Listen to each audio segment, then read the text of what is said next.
জ্যৈষ্ঠের এক সন্ধ্যায় কাশিমপুর গ্রামের রতন আর রমেশ বসে আছে কালুর চায়ের দোকানে। বাইরে হালকা বৃষ্টির সাথে বয়ে চলেছে শীতল বাতাস। গ্রামের সন্ধ্যাবেলা সাধারণত এই চায়ের দোকানে বেশ আড্ডা জমে, কিন্তু আজ মন ভার করে বসে আছে রমেশ। বাকি দুইজন অপেক্ষা কেবল একজনের জন্য, আর তিনি হলেন এই গায়ের মাস্টার মশাই। কিরে রমেশ, আজ এত চুপচাপ কেন? রমেশ কোনো উত্তর দেয় না। ধীরে ধীরে পকেট থেকে একটা সিগারেট বের করে ঠোঁটে চেপে ধরেছে। ধোয়ার কুণ্ডলি ধীরে ধীরে বাতাসে মিশে যাচ্ছে। কি গো গালুদা, আজ মাস্টারমশাই শরীর খারাপ করলো নাকি? কত সময় হয়ে গেল এখনো আসলো না। অন্য সময় তো সন্ধ্যা হতে না হতেই এসে বসে থাকে। আমিও ঠিক বুঝতে পারছি না বাবু, এতক্ষণে তো চলে আসার কথা, ও এসে পড়বে ক্ষণে। বয়স তো আর কম হলো না, তাই হয়তো একটু দেরি হচ্ছে, তার মধ্যে বৃষ্টিটা। এর মধ্যে মাঝখান দিয়ে একটি সরু পথ দিয়ে ছাতা হাতে এগিয়ে আসছেন কাশিমগঞ্জ গ্রামের স্কুল শিক্ষক নির্মল ভট্টাচার্য। দোকানে এসে ঢুকতেই রতন বলে উঠে, এই যে মাস্টারমশাই, বহু বছর পর অবশেষে তাহলে এলেন। হ্যাঁ, আপনাকে ছাড়া যে সন্ধ্যার আড্ডাটা একদমই জমে না। মাস্টারমশাই, আপনার চা তৈরি করে রেখেছি, আমি জানতাম আর কিছুক্ষণের মধ্যেই আপনি এসে পড়বেন। হ্যাঁ, চটপট তোর হাতের বানানো আদা চা দে তো, মাথাটা বেশ ব্যথা করছে। নির্মল ভট্টাচার্য বেঞ্চে বসলেন, ছাতাটা একপাশে রেখে হাত ঝাড়েন। চায়ের কাপ হাতে নিয়ে তিনি একটু অবাক হয়ে তাকান সবার দিকে।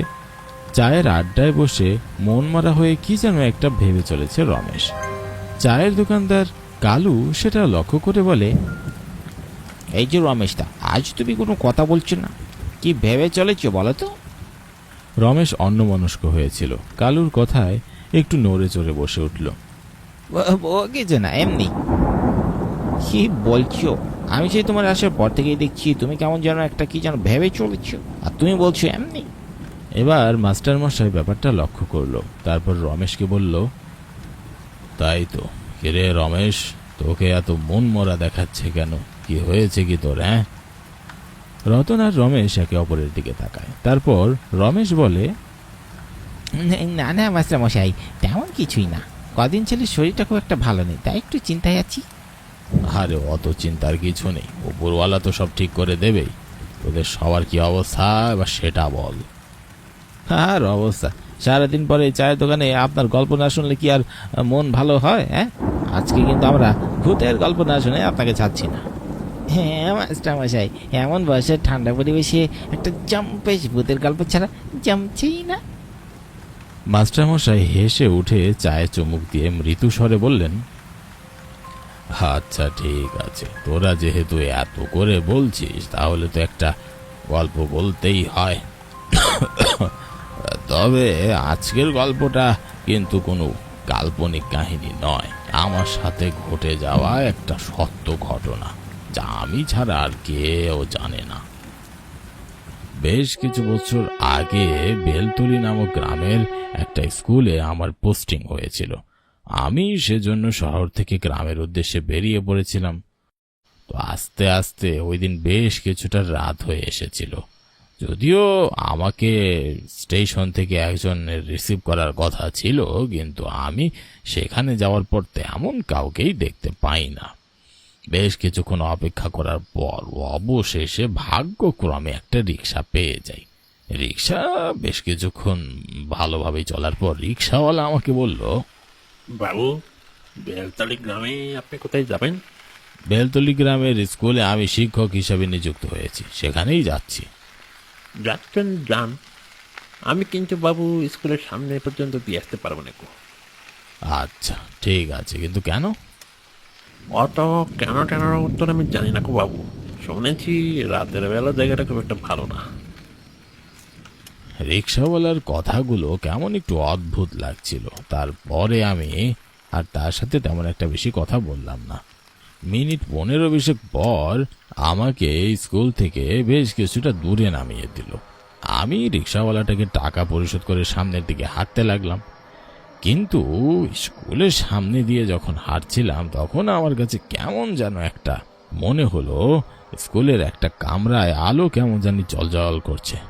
হঠাৎ দেখি কেউ একজন হারিকেন হাতে নিয়ে আমার দিকে এগিয়ে আসছে। লোকটি আমাকে এসে বলল, মাস্টার মশাই, আপনি এসে গেছেন? আপনার আসতে কোনো সমস্যা হয়নি তো? হ্যাঁ, তেমন কোনো সমস্যা আমার হয়নি, কিন্তু তোমার না আমাকে নিতে যাওয়ার কথা ছিল।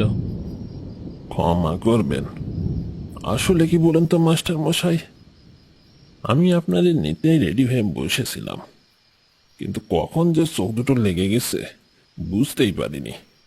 পরে চোখ খুলে দেখি রাত হয়ে গেছে। আচ্ছা, বুঝতে পেরেছি। আচ্ছা আসেন মাস্টার মশাই, স্কুলের পাশের একটা ঘরেই আপনার থাকার ব্যবস্থা হয়েছে। আপনি এখন থেকে কিছুদিন ওখানেই থাকবেন।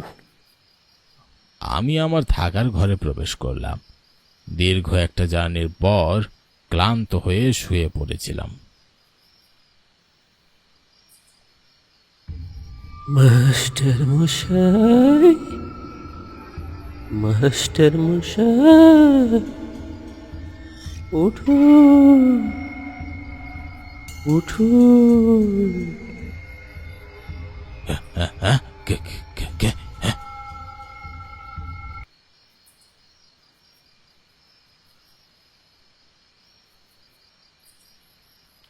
পরের দিন আমি স্কুল শেষে সন্ধ্যার দিকে ক্লান্ত শরীরে ফিরি। সারাদিন পড়ানো, নতুন পরিবেশ আর আগের রাতে সেই অদ্ভুত স্বপ্ন, সব মিলিয়ে মনটা ভার হয়েছিল। বাহিরে আকাশে তখনও মেঘ জমে আছে, মাঝে মাঝে দূরে বিদ্যুৎ চমকাচ্ছে। মনটা বলছিল আজ রাতে কিছু একটা ঘটবে। সেদিন রাতে যখন সব কাজ শেষ করে আমি বসেছিলাম, রাত্রিবেলা জানালা দিয়ে লক্ষ্য করলাম গতকালকের মতো সেই ক্লাসরুমের আলো আজও আবার জ্বলজ্বল করছে। কেন জানি মনে হচ্ছিল আজকে যদি আমি সেখানে যাই তাহলে আসল রহস্য ঠিকই খুঁজে বের করতে পারবো। একটা অজানা টান অনুভব করছিলাম। একবার কি গিয়েই দেখবো। ছোটবেলা থেকে আমি বেশ কৌতূহল প্রবল। মাথায় কিছু একটা ঢুকলে সেটা শেষ না দেখা পর্যন্ত আমি থামি না। রাত তখন 11টার একটু বেশি বাজে, তাই সেদিন আমি হাতে একটা টর্চ লাইট নিয়ে নির্জন রাতে বেরিয়ে পড়লাম। ওই দিন আকাশটাও বেশ মেঘাচ্ছন্ন ছিল, মাঝে মাঝে বিদ্যুৎ চমকাচ্ছিল আর চারিদিকে বইছিল ঠান্ডা ঝড়ো বাতাস। আমি দূর থেকে একটু দেখার চেষ্টা করলাম, কিন্তু কোনো কিছুই আমার নজরে পড়ল না। তারপর সিদ্ধান্ত নিলাম যে আমি স্কুলে কামরার ভিতরে যাব। মনের মধ্যে আমার ভয়ও হচ্ছিল যদি কোনো চোর ডাকাত হয়, তাই হাতে একটা লাঠি নিয়ে স্কুলের কামরার জানালার দিকে এগিয়ে গেলাম। কিন্তু জানালার পাশে গিয়ে যা দেখলাম তাতে আমার সমস্ত শরীর শিউরে উঠল। আমি দেখতে পেলাম ক্লাসের ভিতরে একটা কঙ্কাল টেবিলে বসে কাদের যেন পড়াচ্ছে, কিন্তু আশ্চর্যের বিষয় ক্লাসে সে ছাড়া আর কেউ ছিল না। আমি এসব দেখে সেখান থেকে দ্রুত চলে আসতে লাগলাম। তখনই পিছন থেকে একটা আওয়াজ ভেসে আসলো। কি মাস্টার মশাই, ভয় পেলে নাকি? ভয় পেও না, বহু বছরের অভ্যাস তো, তাই ছাড়তে পারি না। আমি ভয়ে পিছনে তাকালাম, তারপর বললাম, কে আপনি? আমি আর কেউ না, তোমারই মতো এক শিক্ষক। আমি হলাম হাবুল মাস্টার। এক সময় এই স্কুলে পড়াতাম। এই গ্রামের বাচ্চারাই ছিল আমার সন্তান তুল্য। অনেক স্বপ্ন নিয়ে আমি নিজের জমিতে এই স্কুলটা করেছিলাম, কিন্তু এই জায়গাটা কিছু অসৎ মানুষের নজরে পড়ায় আজ আমার এই অবস্থা। আমি পড়ে রইলাম এই চার দেওয়ালের মাঝে। মরার পরেও যেতে পারিনি, কারণ কখনো মনে হয় হয়তো কেউ আসবে, সে আমার স্বপ্নটা পূরণ করবে। আমার কিছু সঞ্চয় যাই স্কুলের জন্য রেখে গিয়েছিলাম, কেউ খোঁজ নেয়নি। আজ তুমি নিও, এটা দিয়ে আবার একটা স্কুল খুলো, তাহলে আমার আত্মায় শান্তি পাবে। হাবুল ভাই? আমি নির্বাক হয়ে তাকিয়ে রইলাম। বিদ্যুৎ এক ঝলক আলো ছড়িয়ে দিয়ে গেল, আর তার আগে কঙ্কাল হাবু মাছটা ধীরে ধীরে মিলিয়ে গেল বাতাসে। এই পর্যন্ত বলেই মাস্টারমশাই থেমে গেলেন। চায়ের থেকে ধোঁয়া উঠছে, বাইরে বৃষ্টি পড়ছে টুপটাপ করে। কালুর দোকানে এক মুহূর্তের নিস্তব্ধতা। মাস্টারমশাই, তারপর? তারপর আমি ঠিক করলাম সে টাকাগুলো বৃথা যেতে দেব না। এই কাশিমগঞ্জে আমি একটা ছোট্ট স্কুল করে তুলি, পুরনো একটা গোডাউনের ঘর মেরামত করে। এখন ওটাই নতুন আমার প্রাথমিক বিদ্যালয়। আপনি একাই এত বড় কাজ করলেন? একা বলো না রমেশ, আমার সঙ্গে ছিল এক অতৃপ্ত আত্মার আশীর্বাদ। একজন শিক্ষক যে মৃত্যুর পরও তার ছাত্রদের জন্য স্বপ্ন দেখে গেছে। চা তো ঠান্ডা হয়ে গেল, কিন্তু আপনার গল্পে যে আমাদের হৃদয় ভেঙে চুরমার হয়ে গেল মাস্টারমশাই। সেই রাতে চায়ের দোকানে বৃষ্টির আওয়াজে মিশে গিয়েছিল এক নিঃশব্দ শিক্ষকের কষ্ট আর এক জীবিত শিক্ষকের অভিজ্ঞতা। বাইরে অন্ধকার থাকলেও দোকানের ভিতরটা আলোর মতো উজ্জ্বল হয়ে উঠেছিল।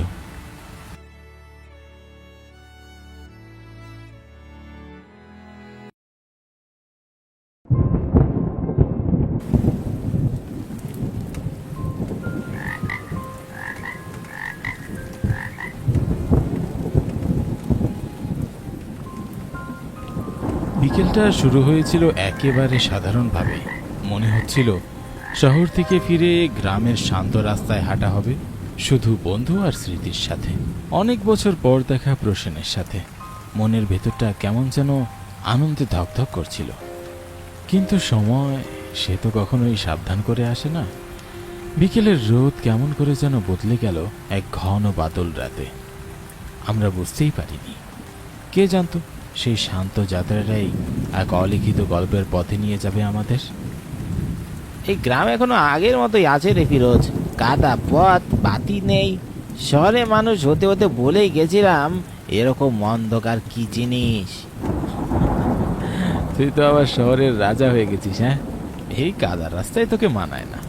কি যে বলিস না, এই কাদা মাটি, ধানের গন্ধ সব কেমন যেন মনটা জুড়িয়ে ফেলছে রে।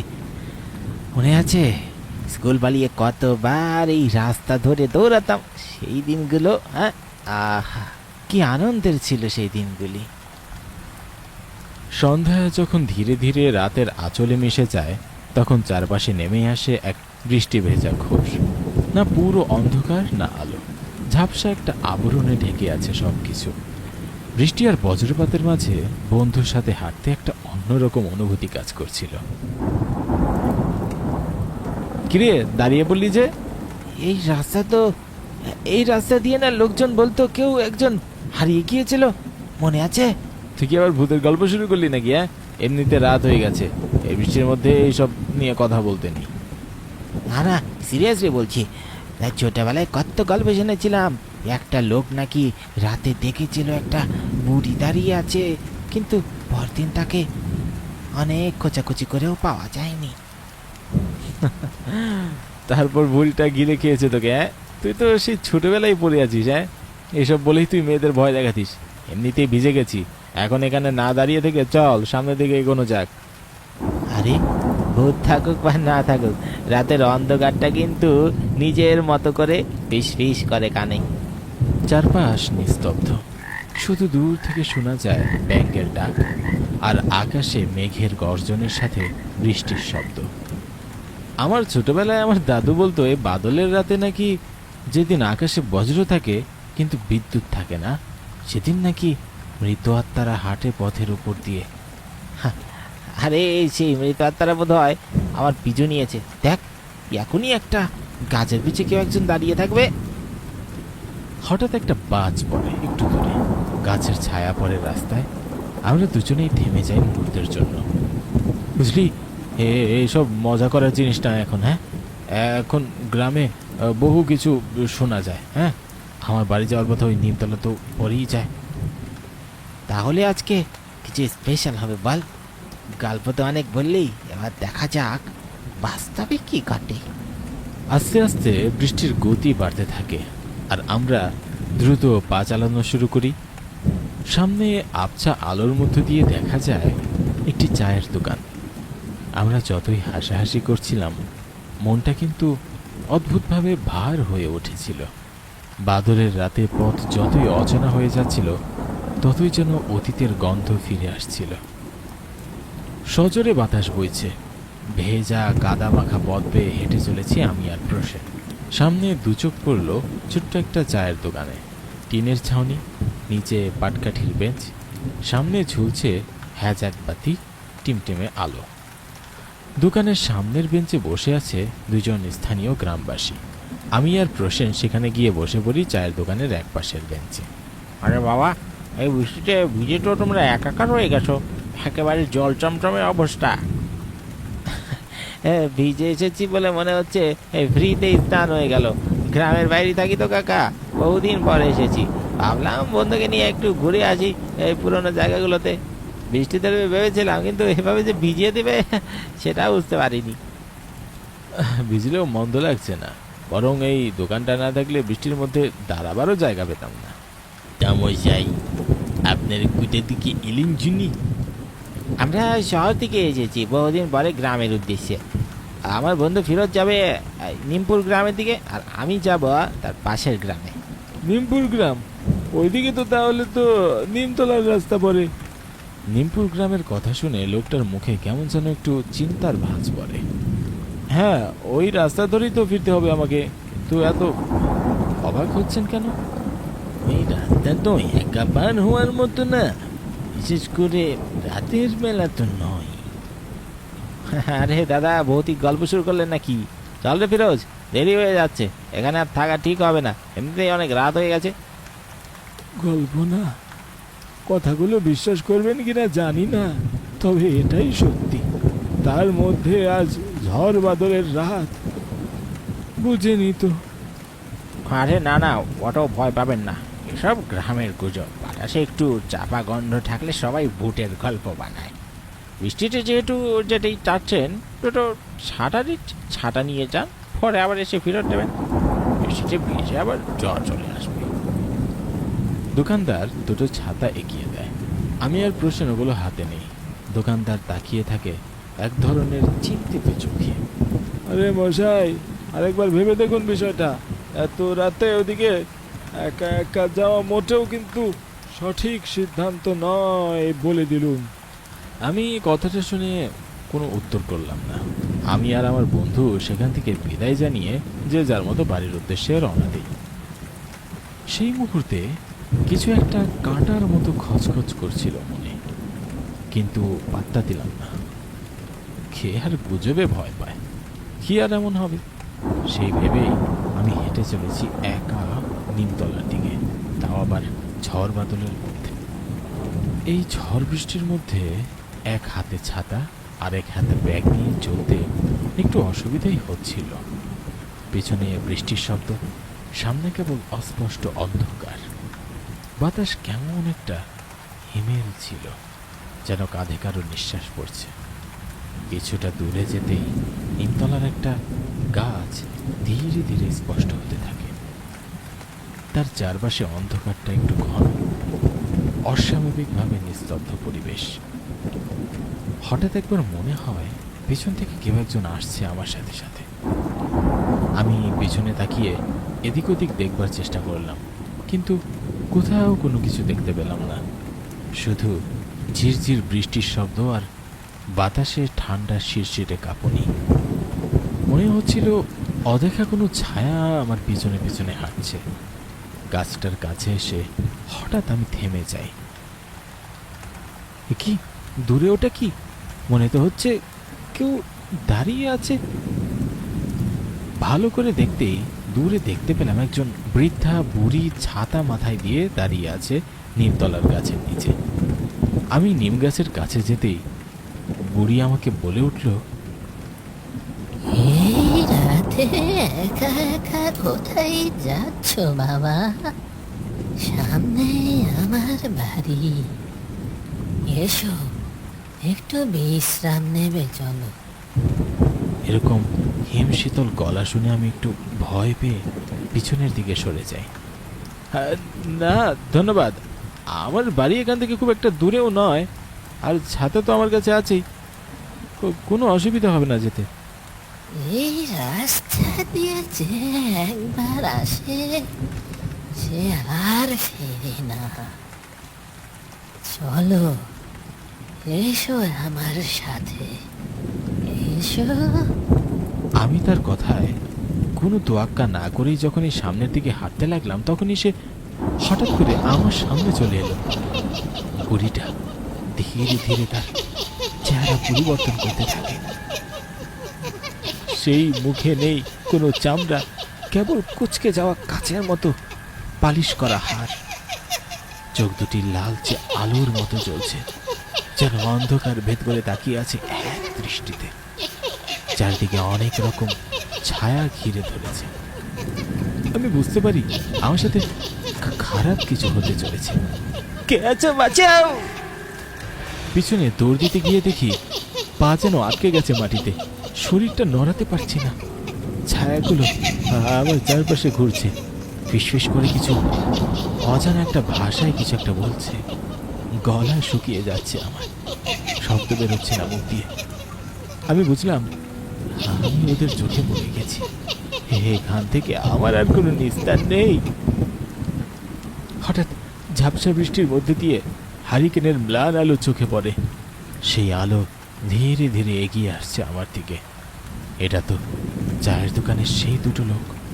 তাদের দুজনকে দেখে সঙ্গে সঙ্গে চারপাশের ছায়া একে একে মিলিয়ে যেতে শুরু করে, যেন আলো দেখে পালিয়ে যাচ্ছে তারা। বুড়িটা থেমে যায় এক পলক, তার ছায়া গাছের কাণ্ডে মিশে যায়, তারপর এক ঝাপটায় অদৃশ্য হয়ে যায়। আমি তখন মাটিতে বসে পড়ি, পা দুটো ভিজে কাদায় আটকে গেছে, সারা শরীর কাঁপছে আমার। এজন্যই তো বারণ করেছিলাম মশাই, এরকম কিছু একটা হবে এটা আশঙ্কা করেইছিলাম, তার জন্যই আপনার খোঁজে বেরিয়ে পড়ি। নিমতলার ওই গাছটার নিচে কেবল ছায়া নয় মশাই, তারা আটকে আছে সেখানে অনেক বছর ধরে। আমি দৃষ্টি ফেরাই সেই গাছটার দিকে। হারিকেনের আলোয় গাছের ছায়া পড়েছে নিচে, মনে হয় যেন এখনো কেউ দাঁড়িয়ে আছে সেখানে। এক ঝলকে বাজ পড়ে আকাশে, চারপাশ আলোকিত হয়। দেখা যায় নিম গাছের একটা ডাল বাতাসে দুলছে। আজ যদি ওরা না আসতো, যদি একটু দেরি করতো, আমি হয়তো আর কখনো এই গল্পটাই বলতে পারতাম না। বৃষ্টি ছিল, রাত ছিল, কিন্তু নিমতলার সেই ছায়া, ওটা কেবল ছায়া নয়। ওখানে যে আটকে আছে সে যেন কারো অপেক্ষায় থাকে, ঠিক এমন বাদল রাতে কোনো এক একা পথিকের জন্য।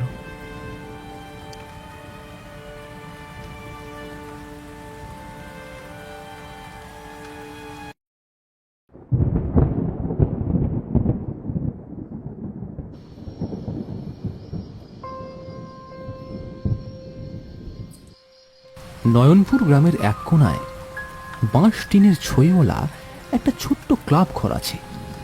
খুব বড় কিছু নয়, তবুও গ্রামের কিছু মাঝবয়সী লোক রোজ সন্ধ্যাবেলা এইখানেই জড়ো হয় আড্ডা মারতে। আজ বর্ষার রাত, একটানা বৃষ্টি হচ্ছে, আর তার সাথে হাওয়া বইছে কনকনে ঠান্ডা। ক্লাবের ভেতরেও কেমন একটা স্যাঁতস্যাঁতে ভাব। বাইরে অন্ধকার আর ভিজে কুয়াশা, মাঝে মাঝে বিদ্যুৎ চমকায়, আর দূরে কোথাও মেঘ গর্জায়। এইরকম এক ভিজে ঠান্ডা রাতে আবার শুরু হলো রোজকার আড্ডা।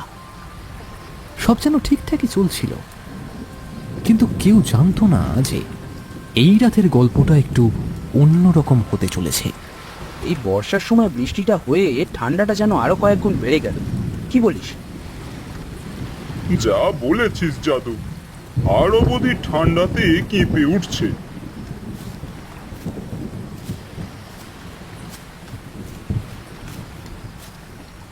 যাদব আর নগেন কথা বলতেই ভিতরে ঢুকলো পাঁচু। এই তো পাঁচু চলে এসেছে, তোর অপেক্ষাতেই ছিলাম। চলে এসেছি, চিন্তা নেই। পাঁচু মাটির ভারে গরম গরম চা ঢালে। গরম চায়ে চুমুক দিয়ে সে বলে, ঠান্ডা থেকে বাঁচালি বন্ধু। হরেনের হাতের আদা চা খেয়ে শরীরটা যেন ঠান্ডা থেকে বাঁচলো। তোর এ আর তেমন কি কাজ? বাড়ি থেকে গানে আসার পথে হরেনের চায়ের দোকান পড়ে, তাই চা সাথে করেই আনি।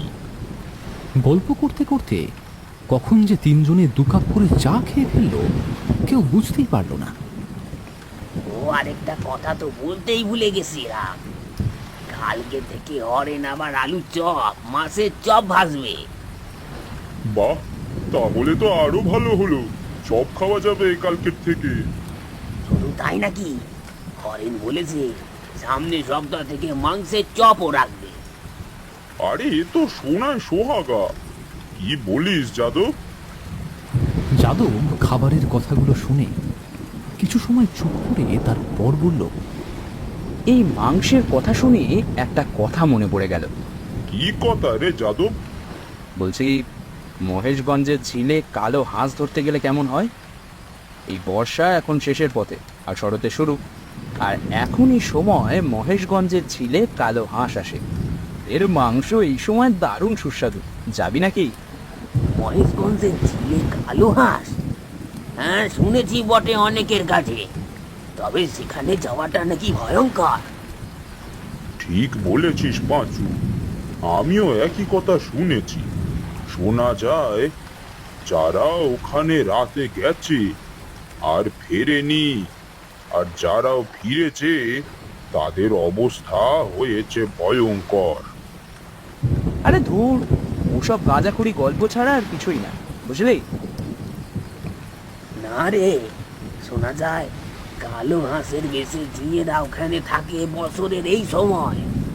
দিনের বেলা তারা জলের নিচে থাকে আর রাত হলেই বেরিয়ে আসে। আরে বাবা, এই জন্যই তো বছরের বাকি সময় ঝিলের জলের রং থাকে সবুজ, আর এই সময় হয়ে যায় কালো। এমনকি এই সময় ওখানে কেউ মাছ শিকার অবধি করে না। সবাই বলে বোয়াল মাছের লোভেই নাকি এখানে আসে ওরা। ঠিক তাই, বর্ষার শেষ আর শরতের শুরুতেই বোয়াল মাছ এখানে আসে, আর এই সময়টা চলে গেলে বোয়াল মাছ আর থাকে না। যাদব নগেন আর পাঁচুর সব কথাই হেসে উড়িয়ে দেয়। আরও স্থির করে যে আজ রাতেই মহেশগঞ্জে ঝিলে যাবে কালো হাঁস ধরতে। পাঁচু আর নগেন বারংবার না করলেও যাদব তাতে একটুও কান দিল না। ওদের মুখে ভয়ের গল্প শুনে শুধু হেসেই উড়িয়ে দিল সবকিছু, যেন মনে মনে ঠিক করে নিয়েছে যাই হোক না কেন আজ রাতে মহেশগঞ্জে ছিলে ও যাবেই। তার চোখে যেন এক ধরনের অদ্ভুত জেদ, আর মনের ভেতর যেন প্রমাণ করার তাগিদ ও ঠিক আর বাকি সবাই ভুল। কি দরকার বলতো বেঘরে প্রাণটা দেওয়ার? এই তো বেশ আছিস। এই কথা ঠিক, এখানে কালো হাঁস পাওয়া যায় না। শুক্রবারের হাট থেকে রাজহাঁস কিনে খেয়ে নিও, নাইলে আমি নিয়ে আসবো নয়। তবে ওখানে যেও না। যাদবের তখন এক প্রকারের জেদ চেপে গেছে মহেশগঞ্জের ছিলে যাওয়ার জন্য। ও কালো হাঁস ধরে এনে পাঁচু এবং নগেনের কাছে প্রমাণ করতে চায় ওরা ভুল আর সে একমাত্র ঠিক। তোমরা চিন্তা করো না, আমি ঠিক কালো হাঁস নিয়েই ফিরবো, আর তোমাদের যাওয়ার দরকার নেই, আমি একাই সবটা করে নেব। যাদব যে রেগে গিয়ে এই কথাগুলো বলছে তা বুঝতে অসুবিধা রইল না বাকি দুজনের। যথারীতি সেদিন রাতে যাদব কালো হাঁস শিকারের জন্য রওনা দেয় মহেশগঞ্জের ঝিলের দিকে। সেদিন আকাশ ছিল মেঘলা, আর মাঝে মাঝেই ঝিরিঝিরি বৃষ্টি পড়ছিল। গ্রামের ফাঁকা রাস্তা ধরে যাদব এগিয়ে চলেছে ঝিলের দিকে। বৃষ্টির রাত, তার মধ্যেই শীতটাও চাঁকিয়ে পড়েছে, তাই একটাও জনপ্রাণীর হদিশ নেই রাস্তায়। উফ, আজকে রাতেই আবার বৃষ্টিটা হবার ছিল, যেন হাড় অবধি কেঁপে উঠছে। আর আজ যদি অন্তত একটা কালো হাঁস ধরে এনে নগেন আর পাঁচুকে না দেখাই, তাহলে আর সম্মান থাকবে না। ভাববে আমি ভাওতা কথা বলছিলাম। যাদব মনেই কিছুটা জোর নিয়েই দ্রুত পা চালাতে শুরু করে। হাতে থাকে শিকারের সরঞ্জাম। মহেশগঞ্জের ঝিলের কাছে যখন সে পৌঁছল তখন রাত গভীর হয়েছে। অনেক দূরের গির্জার ঘণ্টাধ্বনির শব্দ জানান দিল রাত 12টা পেরিয়েছে। ঝিলের কাছে গিয়ে যে বিষয়টা দেখে যাদবের একটু বেশি অবাক লেগেছিল তা হলো ঝিলের জল কালো। জলের রং যে এতটাও কালো হতে পারে তা নিজের চোখে না দেখলে বিশ্বাস করা যায় না। আর রাতের অন্ধকারে একটু বেশি যেন কালো লাগছে তাকে। চারিদিকে ঝোপঝাড়ে পূর্ণ। বিগত বেশ কিছুদিন এদিকে কারোর আসা হয়নি, তা যাদব সহজেই বুঝতে পারল। যাদবের মনে এবার বেশ খানিকটা ভয়ের সঞ্চার হতে থাকে, কারণ ঝিলের পাশের পরিবেশটা একটু বেশি রকমের শান্ত আর আবহাওয়াটা যেন একটু বেশি ঠান্ডা। তাও যতটা সম্ভব মন শক্ত করে নিয়ে ঝিলের কাছে একটি তুলনামূলক পরিষ্কার জায়গা দেখে হাঁস মারা সরঞ্জাম নিয়ে বসে পড়ে সে। ওরে বাবা রে, এই ঠান্ডা বাতাসের মধ্যে হাড়গুলো সব কাঁপিয়ে দিচ্ছে। জায়গাটা দেখতেও তো কেমন একটা সুবিধার মনে হচ্ছে না। ভয়টা কাটাতে পকেট থেকে একটা বিড়ি বের করে মুখে নেয় সে। দেশলাই জ্বালিয়ে বিড়িটা ধরাতে যাবে ঠিক তখনই আপনা থেকেই দেশলাইটা নিভে যায়, বা বরং বলা ভালো কেউ একটা নিভিয়ে দেয়। বাতাসে তখন হাওয়া নেই বা ওর পাশেও কেউ বসে নেই। তাহলে হয়তো আসার সময় বৃষ্টিতে একটু ভিজেছিল বলেই কাঠিগুলো সেই জন্য নিভে যাচ্ছে। এই ভেবে সে নিজের মনকে সান্ত্বনা দেওয়ার চেষ্টা করে। যাই হোক, এবার অপেক্ষা করার পালা। এর মধ্যেই আরো ঘণ্টাখানেক অতিবাহিত হয়েছে। যাদবের চোখ ঘুমে বন্ধ হয়ে আসছে। এমন সময় হঠাৎ আওয়াজ এলো। তন্দ্রা নিমেষে কেটে যায় যাদবের। সামনের দিকে তাকাতেই সে অবাক হয়ে যায়। দেখে কালো কুচকুচে কিছু হাঁস ঝিলের জলে চড়ে বেড়াচ্ছে, আর কিছু অদ্ভুত শব্দ ওদের মুখ থেকে বেরিয়ে আসছে। হাঁসের মুখে এমন অদ্ভুততর আওয়াজ যাদব আগে কখনো শোনেনি। কিছু সময় এইভাবে হাঁসগুলোর দিকে তাকিয়ে থাকে যাদব। কি অপূর্ব দেখতে! হাঁসগুলো সাধারণ দেখা হাঁসগুলোর থেকে অনেক বড়। দিঘির জলে চড়ে বেড়াচ্ছে, আর মাঝে মাঝেই জলের নিচে ডুব মেরে বড় আকারের বোয়াল মাছ তুলে আনছে। ও যে এখানে কি করতে এসেছিল সেটাই যেন ভুলে গেছে সে। হঠাৎই তার মনে পড়ল সে কি করতে এসেছে। হাঁস শিকার করার বস্তু দিয়ে কিছুমাত্র চিন্তা না করে একটা হাঁসের দিকে তা ছুঁড়ে মারে। ঠিক হাঁসটার পিঠে লাগে, আর সেই সাথে সাথেই আবার বাকি হাঁসগুলো বিকট গলাতে চিৎকার শুরু করে। সে চিৎকার যেন এই পৃথিবীর কারোর চিৎকার নয়। আরো অবাক করার বিষয়, হাঁসটার শরীর থেকে বেরোনো রক্ত পুরো কুচকুচে কালো। দিঘির কালো জলে রক্ত পড়ে রংটা আরো বেশি কালচে লাগছে।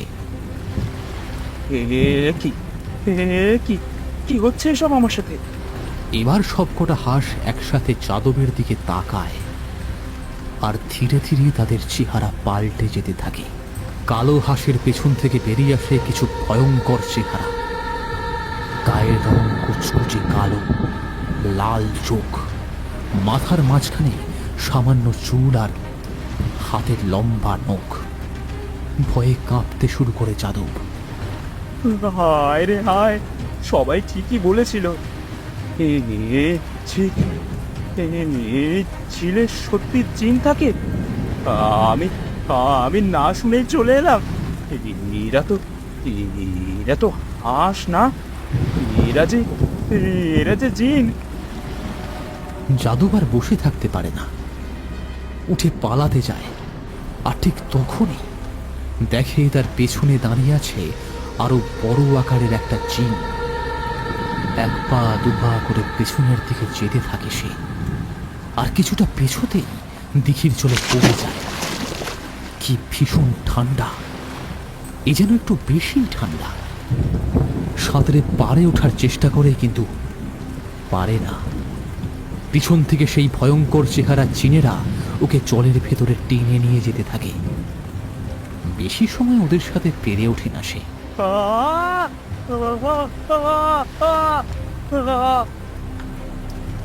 যাদব জলের নিচে তলিয়ে যায়। তার চিৎকার মিলিয়ে যেতে যেতে একদম শান্ত হয়ে যায়। আর কোনোদিনও কোনো খবর পাওয়া যায় না যাদবের। তবে নগেন আর পাঁচু অবশ্য যাদবের নিখোঁজ হওয়ার কারণ খুব সহজেই বুঝতে পারে।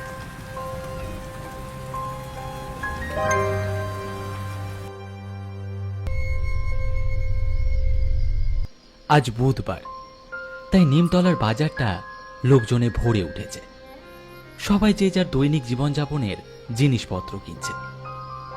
আশেপাশের গ্রামের মধ্যে এই হাট খোলায় একমাত্র বাজার। এই হাটে সুই থেকে শুরু করে হাতের দাঁত পর্যন্ত সবকিছুই মেলে। তাই সমস্ত জায়গা থেকে লোকজনেরা এখানে এসে ভিড় করে। বর্ষার শুরু, তাই বাজারটা লোকজনে গম গম করছে। প্রতি সপ্তাহের মতো আজও পাশের গ্রাম শিমুলপাড়া থেকে ফিরোজ, রমেশ আর নিতাই খুড়ো এসেছে বাজার করতে। এ পটলা আলু কত করে দিচ্ছিস রে? বেশি না খুড়ো, মাত্র 5 টাকা কেজি। কি বলছিস রে? এইভাবে দাম বাড়াতে বাড়াতে তো আমাদেরকে একবারে মেরে ফেলবি দেখছি। কত হাটেই তো 3 টাকা করে নিয়ে গেলাম, এর মধ্যেই 2 টাকা বাড়িয়ে দিলি।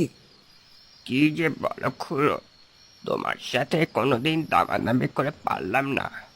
তা কতটুকু লাগবে বলো? তা 2 কেজি মতো দে। এদিকে ফিরোজ আর রমেশ তাদের বাজার ছেড়ে নিতাই বুড়োর জন্য অপেক্ষা করছে। নিতাই বুড়ো শিমুলপাড়া গাঁয়ের একজন গণ্যমান্য লোক। গাঁয়ের লোকেরা তাকে খুব মেনে চলে। বুড়ো বিয়ে থা করেনি। এককালে তিনি স্কুল মাস্টারি করতেন। রিটায়ার হয়েছেন অনেক দিন। একা মানুষ, তাই যা পেনশন পান তাতেই দিব্যি চলে যায়। উফ দাদু, তোমার জন্য প্রতিবার দেরি হয়ে যায়। একা মানুষ, কি এত বাজার করো গো? আরে আর বলিস না, পটলার দোকানে বেশি দেরি হলো। বেটা সব জিনিসের দাম বাড়িয়ে দিয়েছে। পরের হাটে ওর কাছে থেকে আর মালামাল নেওয়া যাবে না। হ্যাঁ কাকা, তুমি ঠিক বলেছো। গত শনিবার হাটেও সবজির দাম নিয়ে খুব ঝামেলা হয়েছিল ওর সাথে। আমি সেই থেকে ওর দোকানে আর যাই না। তাই তো আজ করিমের কাছ থেকে সব বাজার করলাম। আমারও ওর কাছে যাওয়া বন্ধ করে দিতে হবে। এখন চল, অনেক রাত হয়ে গেল। আকাশের মেঘ ঘনিয়ে এসেছে। এখানে আর দাঁড়িয়ে থাকলে চলবে না। হাট পেরিয়ে তারা একটা ফাঁকা মাঠে এসে পৌঁছালো। সরু মাটির রাস্তা ধরে হেঁটে চলেছে তারা। রমেশ আর নিতাই খুড়ো আগে, আর তাদের পিছনে টর্চ হাতে ফিরোজ। এই এলাকাটা বেশ নিরিবিলি, লোকজনের বসবাস খুব একটা নেই। শিমুলপাড়া এখনো মাইল 3 পথ। শর্টকাট ধরলে তারা আরো তাড়াতাড়ি পৌঁছে যেতে পারে, কিন্তু সন্ধ্যার পর সেই রাস্তা দিয়ে কোনো মানুষের যাতায়াত নেই। গ্রামের লোকের কাছে অনেক কানাঘুষো শোনা যায়। এই পথটি নাকি ভালো নয়।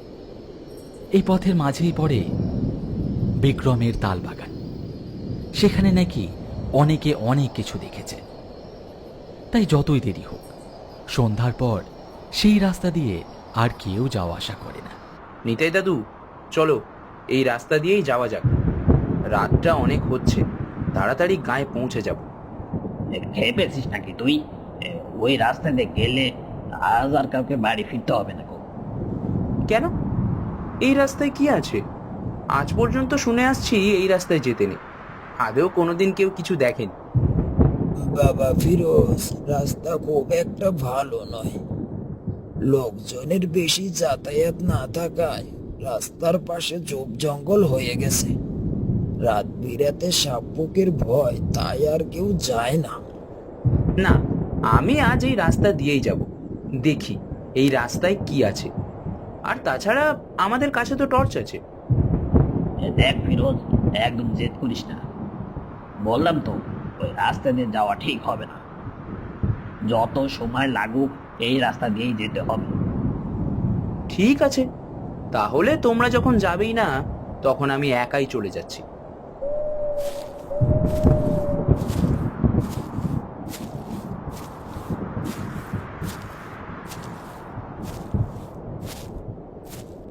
এই রমেশ, ফিরোজকে একা যেতে দেওয়া ঠিক হবে না। ও যখন বলছে ওইখানে ওই রাস্তা দিয়ে যাবে, তো যাবেই। আমরাও চল যাই ওর সাথে। নির্জন এলাকা কি বিপদ হয় কিছু বলা যায় না। হ্যাঁ কাকা, তাহলে এই রাস্তা দিয়ে যাওয়া যাক, যা থাকে কপালে। একটা মানুষ চলার মতো পথ দিয়ে ফিরোজ, রমেশ আর নিতাই খুড়ো আবছা টর্চের আলোয় বাজারের ব্যাগটা হাতে নিয়ে খুব সন্তর্পণে হেঁটে চলেছে। রাস্তার দুপাশে অবস্থিত সীমাহীন তালবাগান। দূর দূরান্তে কোনো ঘরবাড়ির চিহ্ন মাত্র নেই, শুধু আশেপাশে বন্য জীবজন্তুর আওয়াজ ভেসে বেড়াচ্ছে। কাকা, এই সেই বিক্রমের তাল বাগান, তাই না? হ্যাঁ, এটাই সেই তাল বাগান। রাতের বেলায় কি ভয়ঙ্কর লাগছে বাগানটা। মনে হচ্ছে কারা যেন আনাচে কানাচে দাঁড়িয়ে আমাদেরকে দেখছে। আরে ওসব তোর মনের ভুল। তাড়াতাড়ি পা চালিয়ে চল, মেঘ ঘনিয়ে এসেছে, যে কোনো সময় বৃষ্টি নামবে। ভালোই ভালোই বাগানটা পার করতে পারলেই বাসি। চারপাশের এমন গুমোট নিস্তব্ধতা দেখে তারা আরো জোরে জোরে হাঁটতে লাগলো। কিন্তু তারা যতই জোরে পা চালায়, বাগানটা যেন শেষ হওয়ার নামই নিচ্ছে না। ঘন মেঘের মধ্যে হালকা চাঁদের আলো থাকা সত্ত্বেও পুরো বাগানটা অন্ধকারের চাদরে ঢেকে আছে। হালকা হালকা ভয়ের ছায়া রমেশ আর নিতাই খুড়োর মনের মধ্যে জমাট বাঁধছে। আচ্ছা দাদু, সবাই তো বলে এই পথ দিয়ে যেতে নেই, তা কই সেই রকম কিছুই তো দেখছি না। তোমরা শুধু মিছে মিছে ভয় পাও। এসব নিয়ে একদমই ঠাট্টা করতে নেই ফিরোজ। জায়গাটা খুব একটা ভালো নয়, কখন কি হয়ে যায় কিছুই বলা যায় না। ফিরোজ, লাইটটা এদিকে মার। অন্ধকারে যে কোনো কিছুই দেখতে পাচ্ছি না। কখন যে হোঁচট খেয়ে মুখ থুবড়ে পড়বো, এই বুড়ো বয়সে হাত পা ভাঙার কোনো ইচ্ছা আমার নেই। এমন সময় তারা পিছনে কিসের একটা শব্দ শুনতে পেল। রমেশ আর নিতাই খুড়ো একটু ভয়ে ভয়ে পিছনে ঘুরে দেখল ফিরোজ তাদের পিছনে নেই। কিছুটা দূরে তার হাতে থাকা টর্চ আর বাজারের ব্যাগটা মাটিতে পড়ে গড়াগড়ি খাচ্ছে। রমেশ আর খুড়ো এক দৌড়ে সেখানে এসে দাঁড়ালো। রমেশ মাটিতে পড়ে থাকা টর্চটি হাতে তুলে নিয়ে সেই আলোটি চারিদিকে ফেরালো। পুরো বাগানটি অন্ধকার, কেউ কোথাও নেই। ফিরোজ, ও ফিরোজ, চোপের মধ্যে লুকিয়ে আমাদের ভয় দেখাচ্ছিস? তাড়াতাড়ি বেরো বলছি। কোথাও কোনো সাড়া পাওয়া গেল না। পুরো বাগানটা ঠিক আগের মতোই নিস্তব্ধ। হঠাৎ তাদের কানের পাশ দিয়ে শোঁ করে বাতাস বয়ে গেল। সেই বাতাসে পুরো বাগানটা কেমন যেন নড়ে উঠল। দ্বৈতকার এক চেহারার ফিরোজের মুন্ডহীন দেহটাকে টানতে টানতে বাগানের এক পাশ থেকে আর এক পাশে নিয়ে যাচ্ছে। অজান্তেই রমেশের মুখ থেকে একটা ভয়ঙ্কর চিৎকার বেরিয়ে এলো।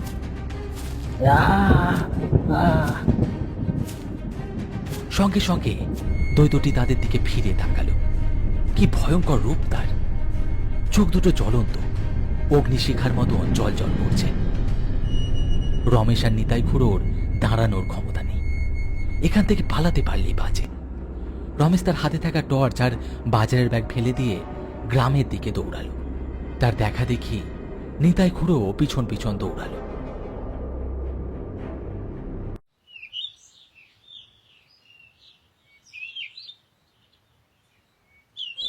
পরদিন সকালে এই ব্যাপারটি নিয়ে শিমুলপাড়া গাঁয়ে শোরগোল পড়ে গেল। জায়গায় জায়গায় লোকজনের জটলা। একদিকে রমেশ আর নিতাই খুড়োকে ঘিরে পাড়ার কয়েকজন লোক দাঁড়িয়ে আছে, আর একদিকে ফিরোজের পরিবারের লোকেরা কান্নায় ভেঙে পড়েছে। পাড়ার কিছু মহিলারা তাদেরকে সান্ত্বনা দিচ্ছে। নিতাই দা, তোমরা ওই রাস্তা দিয়ে কেন আসতে গেলে বলো তো? তুমি তো ভালো করে জানো ওই বাগানে বিক্রমের এক নৃশংস হত্যা হয়েছিল। সেদিন থেকে ওর আত্মা ওই বাগানেই ঘুরে বেড়ায়। তোমরা যদি বাগানের রাস্তা দিয়ে না আসতে, তাহলে আর ফিরোজ যেভাবে মরতো না। আমরা কি ওই রাস্তা দিয়ে আসতাম? ফিরোজটাই তো জিদ ধরেছিল। শত বারণ করা সত্ত্বেও একাই চলে যাচ্ছিল। তখন আমাদেরও ওর পিছনে আসা ছাড়া আর কোনো উপায় ছিল না। তোমরা বাগানটা সম্পর্কে ওকে কিছু বলনি? আমাদেরকে বলার সময় দিল কোথায়? কিছু বলার আগেই তো গো করে ওই রাস্তায় ঢুকে পড়লো। কিন্তু এমন কিছু যে ঘটবে সেটা আমরাও কল্পনা করতে পারিনি। বহুকাল আগে বিক্রমপুর এই পাড়ার একজন ধনী লোক ছিলেন। গ্রামের কিছু লোকের তার উপর খুব হিংসে ছিল। তার এত টাকা পয়সা জমি জায়গা তারা সহ্য করতে পারত না। তাই একদিন তারা বুড়োকে মারবার ষড়যন্ত্র করল। একদিন রাতে বুড়ো বাজার ছেড়ে সেই তাল বাগান দিয়ে ফিরছিল। কয়েকজন লোক তাকে ঘিরে ধরে এবং ওই বাগানে তাকে নৃশংসভাবে হত্যা করে। আজ রাতে আমি যাবই বাগানে। আমার বাগানের মৃত্যুর প্রতিশোধ আমি নেব। রমেশ, তুই খেপেছিস নাকি? তুই একা গেলে তোকেও জন্তুরা ছাড়বে ভাবছিস? তুই একটু শান্ত হ, আমরা দেখছি কি করা যায়। হ্যাঁ কাকা, অনেক দিন ধরে সহ্য করেছি, আজ এর একটা বিট করতেই হবে। গ্রামের লোকেরা এই ঘটনাটি নিয়ে এক একজন এক এক রকম মতামত দিতে লাগলো। বাগানটা সম্পর্কে আশেপাশের গ্রামের লোকেরাও জানে। অনেক বছর আগে কিছু লোক রাতের সময় ওই পথ দিয়ে এই গায়ে আসছিল। তাদেরও ঠিক এই রকমই অবস্থা হয়েছিল।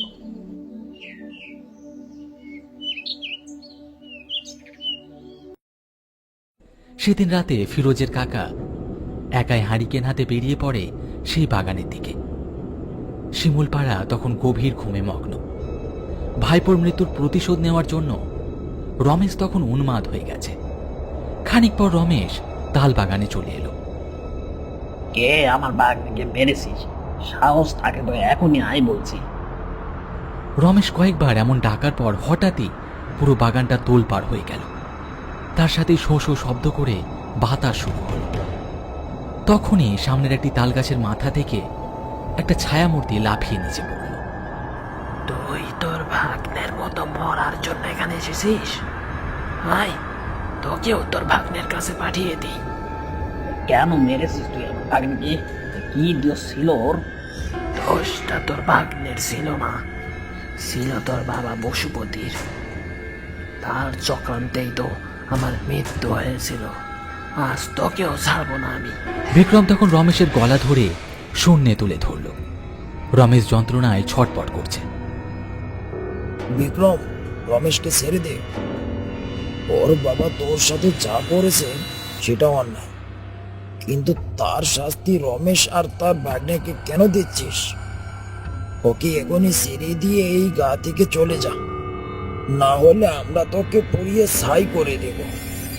এত বড় সাহস, আমাকে পুড়িয়ে ছাই করবি? তোদের কাউকে ছাড়বো না আমি। বিক্রম তখন রমেশকে ছেড়ে দিয়ে গ্রামের লোকেদের দিকে তেড়ে গেল। গ্রামের লোকেরা সবাই যে যার হাতে থাকা জ্বলন্ত মশাল বিক্রমের দিকে ছুঁড়ে মারল। সাথে সাথে তার দেহে আগুন ছড়িয়ে পড়ল। এক বিভৎস চিৎকারে কেঁপে উঠল সারা বাগান। এইভাবে আস্তে আস্তে বিক্রম আগুনে ছাই হয়ে বাতাসে মিশে গেল। চারিদিকে নেমে এলো একটা শান্তির পরিবেশ।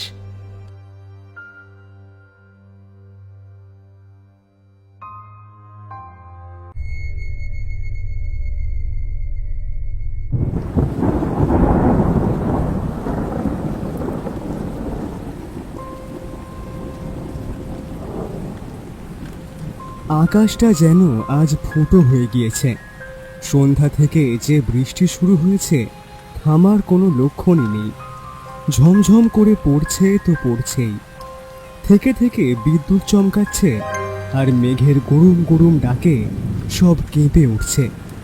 বাজারের শেষ মাথায় হাফিজ চাচার চায়ের দোকানটাই এখন একমাত্র আশ্রয়। টিনের চালে বৃষ্টির শব্দ এক অদ্ভুত ছন্দ তৈরি করেছে। দোকানের ভেতরে একটা হ্যারিকেন টিম টিম করে জ্বলছে। সেই আলোয় বসে আছে সেলিম মিয়া, বাবু আর বয়সের ভারে নুয়ে পড়া নরেন। দোকানের বাইরে ঝোড়ো বাতাস শাঁ শাঁ শব্দ করছে। ভেতরে চুলার উপর চায়ের কেটলিটা মৃদু শব্দে ফুটছে। অনেকক্ষণ ধরেই কেউ কোনো কথা বলছে না। এই ভয়াল রাতে নীরবতাটাই যেন বেশি অস্বস্তিকর। নীরবতা ভাঙল বাবু। খুড়ো, যা একখান বাদলা নামলো, আজ আর বাড়ি ফিরা হইব বইলা মনে হয় না। ওরে বাপ, এই দুর্যোগে বাইর হওয়া ঠিক হইব না।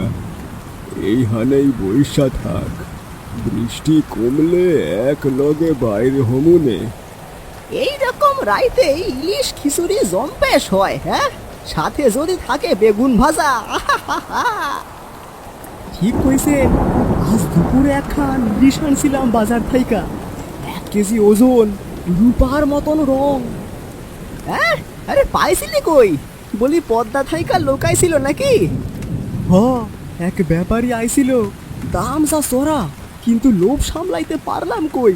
ইলিশের লোভ সামলানো কঠিন কাম। তয় নদীর মাছের স্বাদই আলাদা, কিন্তু সব নদীর মাছ এক হয় না রে। কোন কোন নদী মাছের লগে মাইনসের জানটাও ধইরা নিয়ে যায়। বাবু খুব অবাক হয়ে গেল। সে সেলিমের কথার মানেটা ঠিক বুঝতে পারল না। মানে কি কইলেন এটা? ওই যে আমাদের গ্রামের পূব দিকের ওই নদীর ঘাটের কথা কইতেছি।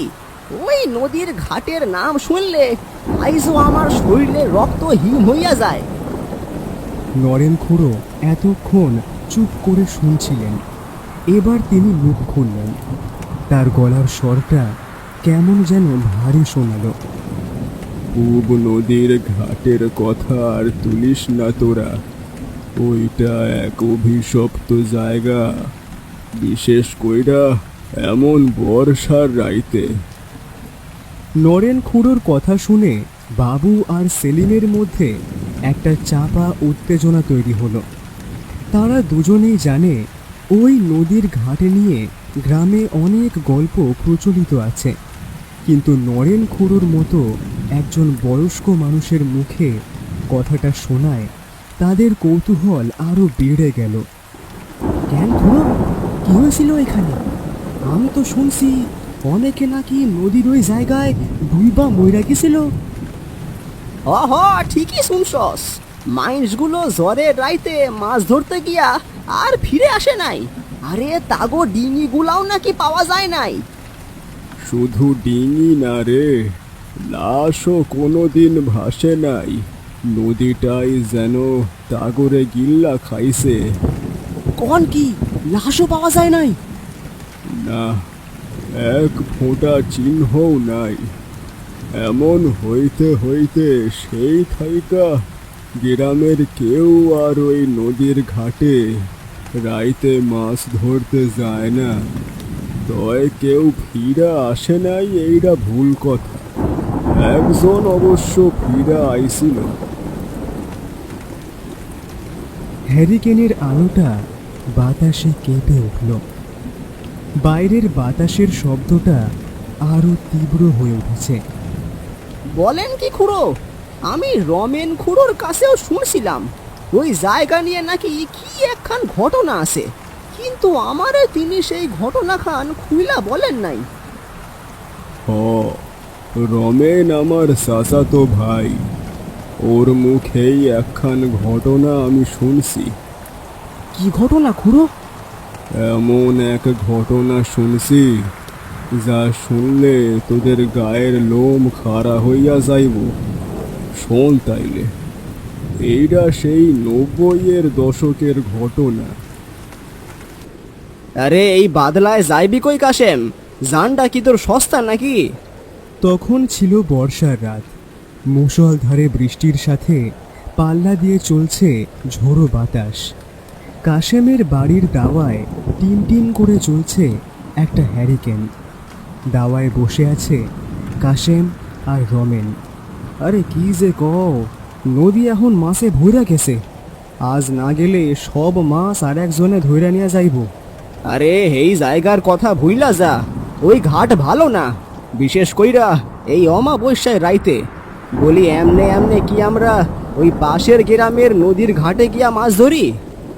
রমেনের গলার স্বরটা কেমন যেন কেঁপে উঠল। তার চোখে মুখে একটা চাপা ভয়।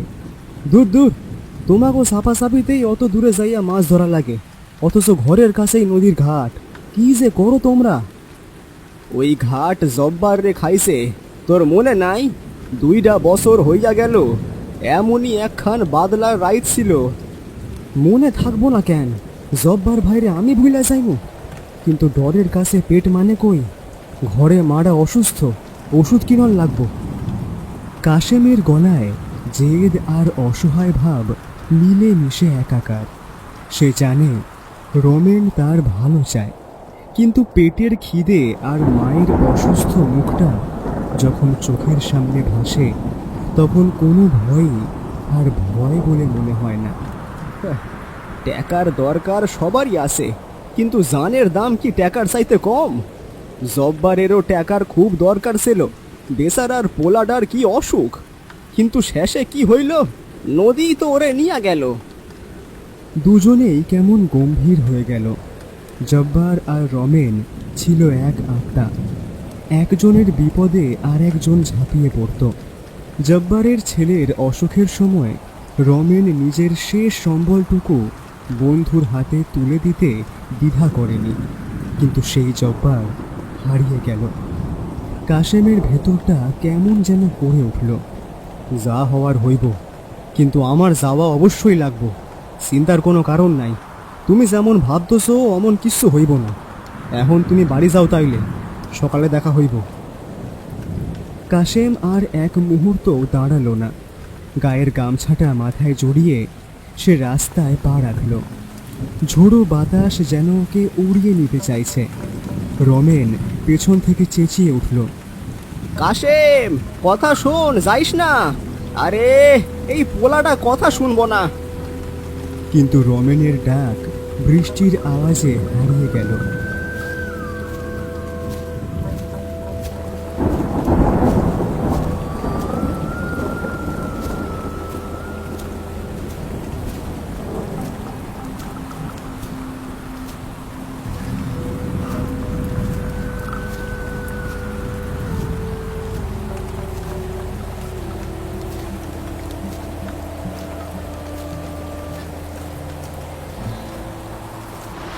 নদীর ঘাটে এসে একটু কেঁপে উঠল কাশেম।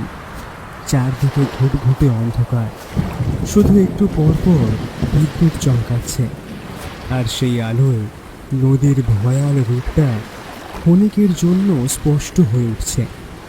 এমন রাতে একা বের হওয়াটা যে কত বড় বোকামি তা সে হাড়ে হাড়ে টের পাচ্ছে বটে, কিন্তু এখন কিছু করার নেই।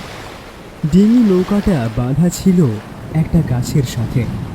কাশেম সাবধানে নৌকাটাকে জলে ভাসালো।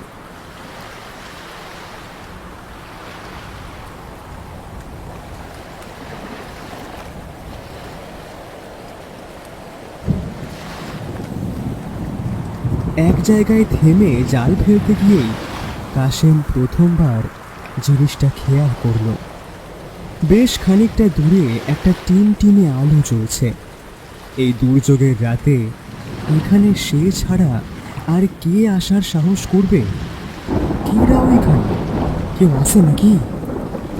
কৌতূহল আর সামান্য ভয় নিয়ে কাশেম সাবধানে বৈঠা বেয়ে আলোর দিকে এগোতে লাগলো। আলোটা এখন অনেকটু স্পষ্ট।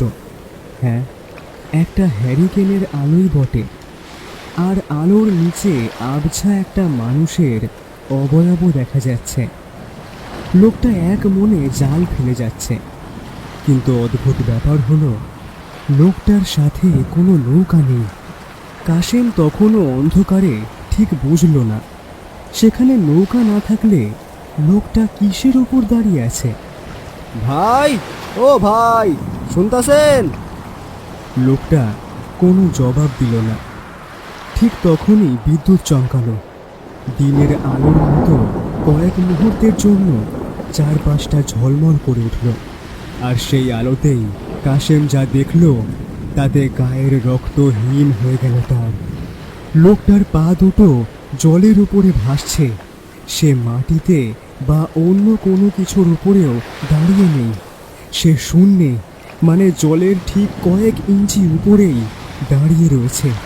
তার পাশে হ্যারিকেনটাও বাতাসে ঝুলছে। হয় হয়, ওইটা কি জিনিস? মানুষের মতনই তো লাগে, কিন্তু পানিতে কেমনে দাঁড়ায় রয়েছে? অদ্ভুত লোকটা জল থেকে তার জালটা তুলে আনলো। কাশেম অবাক হয়ে দেখল জালে কোনো মাছ নেই, কিন্তু জালে আটকে আছে অজস্র টাকা পয়সা। লোকটা নির্বিকারভাবে সেই টাকাগুলো আবার নদীর জলেই ফেলে দিল। এই অবিশ্বাস্য দৃশ্য দেখে মাথা কাজ করা বন্ধ করে দিল কাশেমের। এইটা কি তাইলে কোনো জিন? মাছ না উঠা টাকা উঠতাছে, আবার ফালাইও দিতাছে। এইসব কেমন ব্যাপার সেপার? কাশেম বইটা হাতে নিল, পালাতে হবে, কিন্তু নৌকাটা ঘোরাতে গিয়েই ঘটল অঘটন। সেই প্রেতাত্মা তার কাজ থামিয়ে দিল। এরপর সে কাশেমের দিকে তাকালো, আর একবার বিদ্যুতের চমক। সেই আলোয় কাশেম এবার তার মুখটা স্পষ্ট দেখতে পেল। আরে জব্বার ভাই না, আপনি এইখানে কেমনে? ওইখানে ওইখানে দেখ। জব্বার তার আঙুল দিয়ে কাশেমের নৌকার পাশে একটা নির্দিষ্ট জায়গার দিকে ইশারা করল। কাশেম প্রথমে কিছুই বুঝল না। জব্বার ভাই, কি দেখাইতেছেন? ওইখানে কি দেখুম? কি আছে ওইখানে? ওইখানে দেখ। একটা অদ্ভুত শব্দ বেরিয়ে এলো জব্বারের গলা থেকে, যেন বাতাস আটকে গেলে যেমন শব্দ হয় তেমন। শব্দটা শুনে কাশেমের গায়ের লোম খাড়া হয়ে গেল। এটা কোনো মানুষের গলা নয়। আমারে মাফ কইরা দেন জব্বার ভাই, আমি সইলা যাই, আমি কাউরে কিছু কমু না। ওইখানে দেখ না, ওইখানে দেখ, দেখতে হইব। কি কি আছে ওইখানে?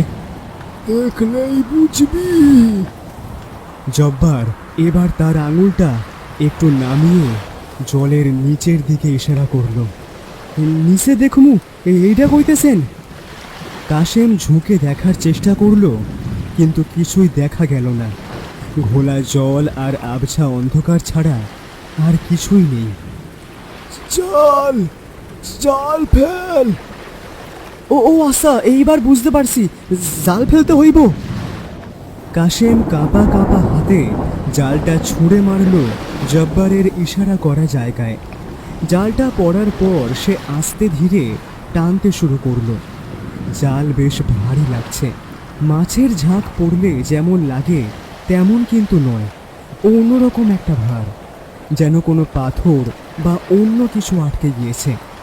অবশেষে জিনিসটা উঠে এলো, একটা পুরনো শ্যাওলা পড়া টিনের বাক্স। বেশি বড় নয়, কিন্তু বেশ ভারী। জব্বার ভাই, এই বাক্স এইখানে কি কইরা আইলো? আর এই বাক্সের কথা আপনি বা জানলেন কেমনে? বাক্সটা খোল।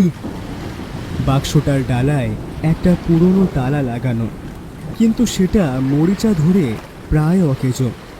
কাশেম সামান্য চাপ দিতেই সেই ডালাটা খুলে গেল, আর খোলার সাথে সাথেই কাশেম যা দেখল তাতে তার চোখ ছানা বড়া হয়ে গেল।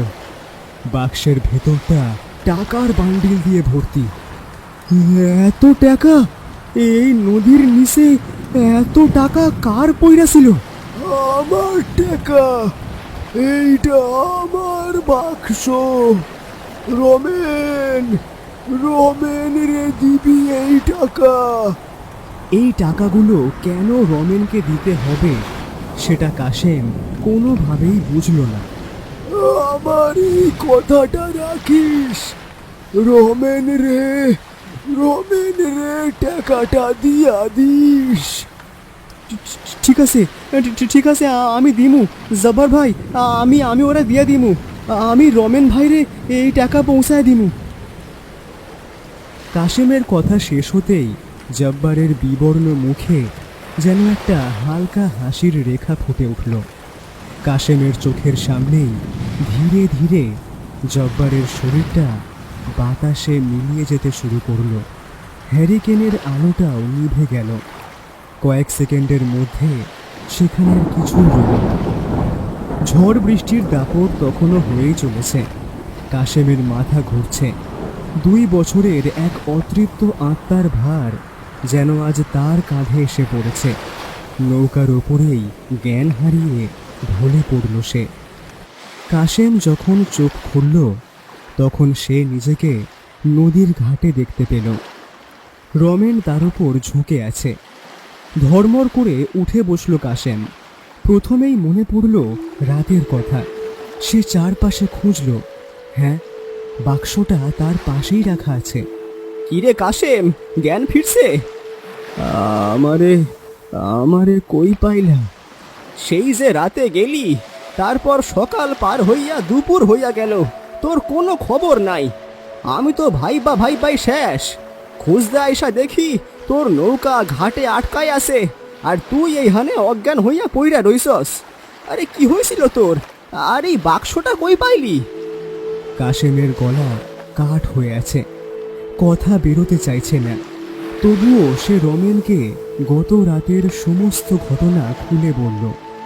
জব্বারের আত্মার কথা, মাছের বদলে টাকা ধরা, আর সব শেষে এই বাক্সটা পাওয়ার কথা। সে কিচ্ছু বাদ দিল না। তার কথা শুনে রমেন বিস্ময়ে থ হয়ে গেল।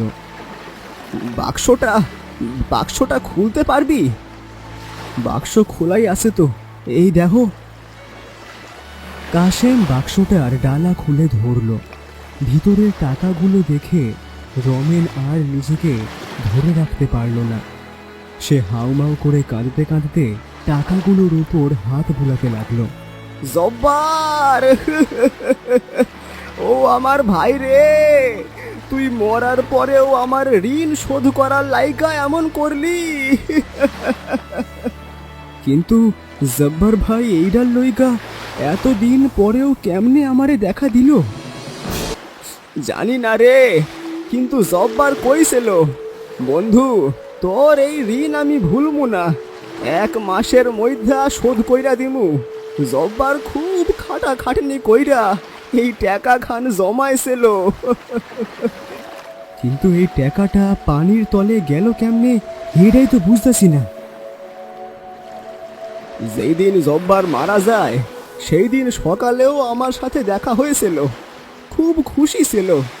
আমারে কইল, আইজ রাইতে শেষবারের মতো একটা বড় খেপ মারতে যামু, যা পামু হেইরা দিয়া তোর টাকা শোধ দিয়া দিমু। আমি বাক্স ভইরা টাকা জমাইছি। কও কি, তার মানে এইটাই সেই বাক্স, এইগুলাই সেই টাকা? হরে কাশেম, জব্বার নিজের কথার দাম রাখতো, কারো 1 পয়সারও ধার রাখতো না। সেই রাইতে আমার টাকা শোধ করার লাইগাই ও মাছ ধরতে গেছিল, আর এই টাকা নিয়ে জব্বার ডুইবা গেছিল নদীতে। তোমার বন্ধু এত দিনেও তোমার ঋণ ভুলে নাই, পাওনা ঠিক শোধ কইরা দিল। কাশেমেরও চোখ জলে ভরে উঠল। ঋণের বোঝা জব্বারের মৃত্যুর পরেও তাকে শান্তিতে থাকতে দেয়নি। আমি তোরে কত খুশি রে জব্বার, আমি তো কোনোদিন টাকার কথা ভাবি নাই ভাই, তুই আমারে নতুন কইরা ঋণী কইরা গেলি জব্বার। এই কষ্ট আমি কেমনে সইমু রে। কাশেম ঘাটের দিকে তাকালো। দিনের আলোয় সব এখন শান্ত। দেখে বোঝার উপায় নেই গত রাতে এখানে কি নাটক মঞ্চস্থ হয়েছে। ভাই, তুই আমার বন্ধুর আত্মাটারে শান্তি দিলি। এই টাকা আমি নিমু না, এইটা তোর টাকা, তোর মায়ের ওষুধের লইগা খরচ করিস। না রমেন ভাই, এই টাকা আপনার, এইটা জব্বার ভাইয়ের আমানত। আমি শুধু আপনার কাছে পৌঁছাইয়া দিছি। আমার মায়ের ওষুধের ব্যবস্থা আল্লাহ ঠিক কইরা দেবে। রমেন কিছু বলল না, শুধু চোখের জল ফেলল। বাইরে বৃষ্টি পুরোপুরি থেমে গিয়েছে। মেঘ সরে গিয়ে এক ফালি চাঁদ উকি দিচ্ছে। দোকান বন্ধ করার প্রস্তুতি নিতে লাগলো হাফিজ চাচা। খুড়ো, একটা কথা জিগাই। কি কথা? আপনার চাচাতো ভাই রমেন, সে তো এখন আর নাই, কয়েক বছর হইল মারা গেছে, তাই না? ওই ঘটনা ঘটার পর রমেন কেমন জানি হইয়া গেছিল। বন্ধুর মৃত্যুর চেয়েও বেশি ওই শোকটা সে নিতে পারে নাই, বেশি দিন বাঁচেও নাই। নে নে চল এবার, বৃষ্টি থামছে, দোকানও তো বন্ধ হইব। নে বাড়ি যাই এবার, চল।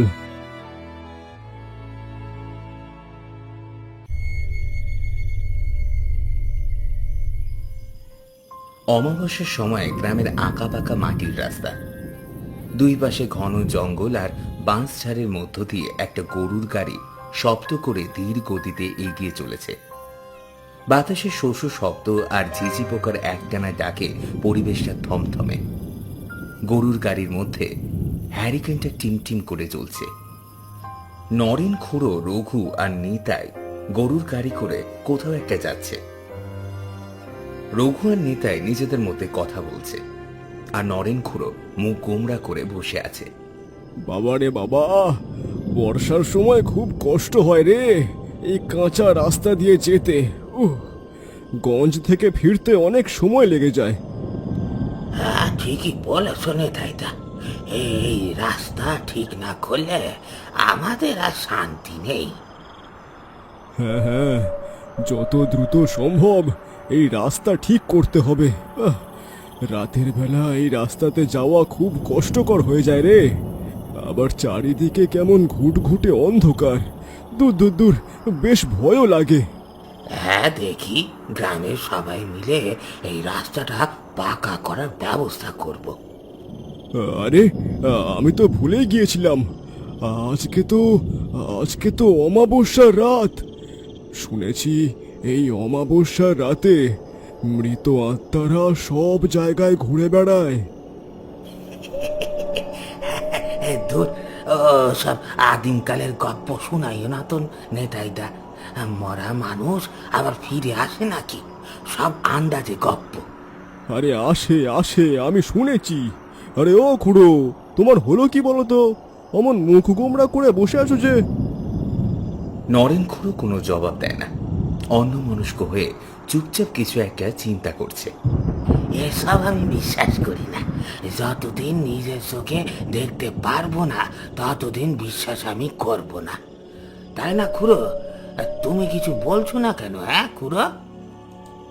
নরেন খুড়ো চিন্তায় ধ্যানমগ্ন থেকে বের হয়ে বলল, বিশ্বাস করছিস না বুঝলাম, কিন্তু যা কোনোদিনও চোখে দেখিসনি তা নিশ্চিন্তে কিভাবে বলতাছিস যে তারা নেই?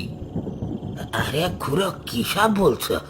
মরার পরে সবাই কবরে চলে যায়, মরার পরে কেউ আবার ফিরে আসে কি? আরে বেটা, সবাই ফিরতে চাইলেই কি ফিরতে পারে নাকি? কারোর যদি কোনো অপূর্ণ ইচ্ছে বাকি রয়ে যায় তখনই সে ফেরে। যদি তোর বন্ধু মারা যাওয়ার পরে তোর সাথে কথা বলে, এটা আশ্চর্যের ব্যাপার, তাই না? খুড়ো, তুমি দেখেছো নাকি? হঠাৎ এই প্রশ্ন করলে যে?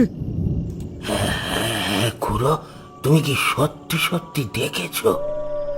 নরেন কোন একবার নেতাই আর রঘুর দিকে তাকায়, তারপর একটা দীর্ঘশ্বাস নিয়ে বলে, হ্যাঁ দেখেছি। এটা কোনো বানানো গল্প নয়, এটা এক সত্য ঘটনা। এই ঘটনা ঘটেছিল আমার চাচাতো ভাইয়ের সাথে। ও খুড়ো, আমার খুব জানতে ইচ্ছা করতেছে, তাড়াতাড়ি বলো না। আমার বয়স যখন 25 বছর, আমার চাচাতো ভাই ফিরোজের সাথে এক দুর্ঘটনা ঘটে যায়। ফিরোজের সব থেকে কাছের বন্ধু ছিল রমেশ। ফিরোজ তার জমি বিক্রি করে রমেশকে শহরে পাঠায় ব্যবসা করার জন্য, কিন্তু ওর বন্ধু শহরে গিয়ে তাকে ভুলে যায়, তার সাথে কোনো যোগাযোগই রাখে না। কিন্তু ফিরোজ রমেশকে খুব ভালোবাসত। কেমন স্বার্থপর বন্ধু! যেই বন্ধু সাহায্য করলো তারই কিনা ভুলে গেল। তারপর কি হলো খুড়ো? আচ্ছা শোন, এভাবে কয়েক বছর কেটে যায়। একদিন হঠাৎ এক বৃষ্টির রাতে আমি আর ফিরোজ একসাথে শুয়েছিলাম খাটে। চারিদিকে অন্ধকার, জোরে জোরে বৃষ্টি হচ্ছিল। হঠাৎ মধ্যরাতে দরজার সামনে কড়া নাড়ার শব্দ হয়। কেউ জোরে জোরে দরজায় ধাক্কা দিচ্ছিল। ফিরোজ, এই ফিরোজ, বাড়ি আছিস? দরজাটা একবার খোল। আমি আর ফিরোজ শব্দ শুনে ঘুম থেকে উঠে পড়েছিলাম। হ্যাঁ, এত রাতে কে কে ডাকে? ঝড় বৃষ্টির এত রাতে হঠাৎ কে আসলো ভেবে ফিরোজ আর আমি চিন্তায় পড়ে গিয়েছিলাম। এত রাতে আবার কে আইবে নরেন ভাই? আমার কি দরজাখান খোলা ঠিক হইব? আমারও তো সেটাই প্রশ্ন, এই মধ্যরাতে কে আসতে পারে? আচ্ছা খোল দেখি, কি বলতে চাই শুনি।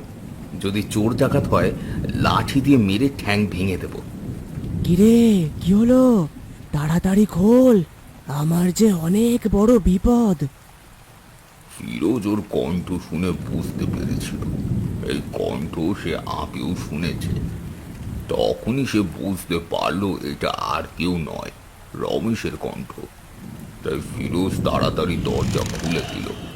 দরজা খুলে আমরা দেখলাম একটা চাদর মুড়ি দিয়ে কে যেন দাঁড়িয়ে আছে। বৃষ্টিতে সারা শরীর ভিজে গেছে। ফিরোজকে সে তখন বলল, কিরে, আমাকে চিনতে পেরেছিস? আরে কেন চিনতে পারবো না, তুই যে রমেশ। তোর কণ্ঠ শুনেই তো টের পাইছিলাম। তা এত রাতে হঠাৎ এই গ্রামে?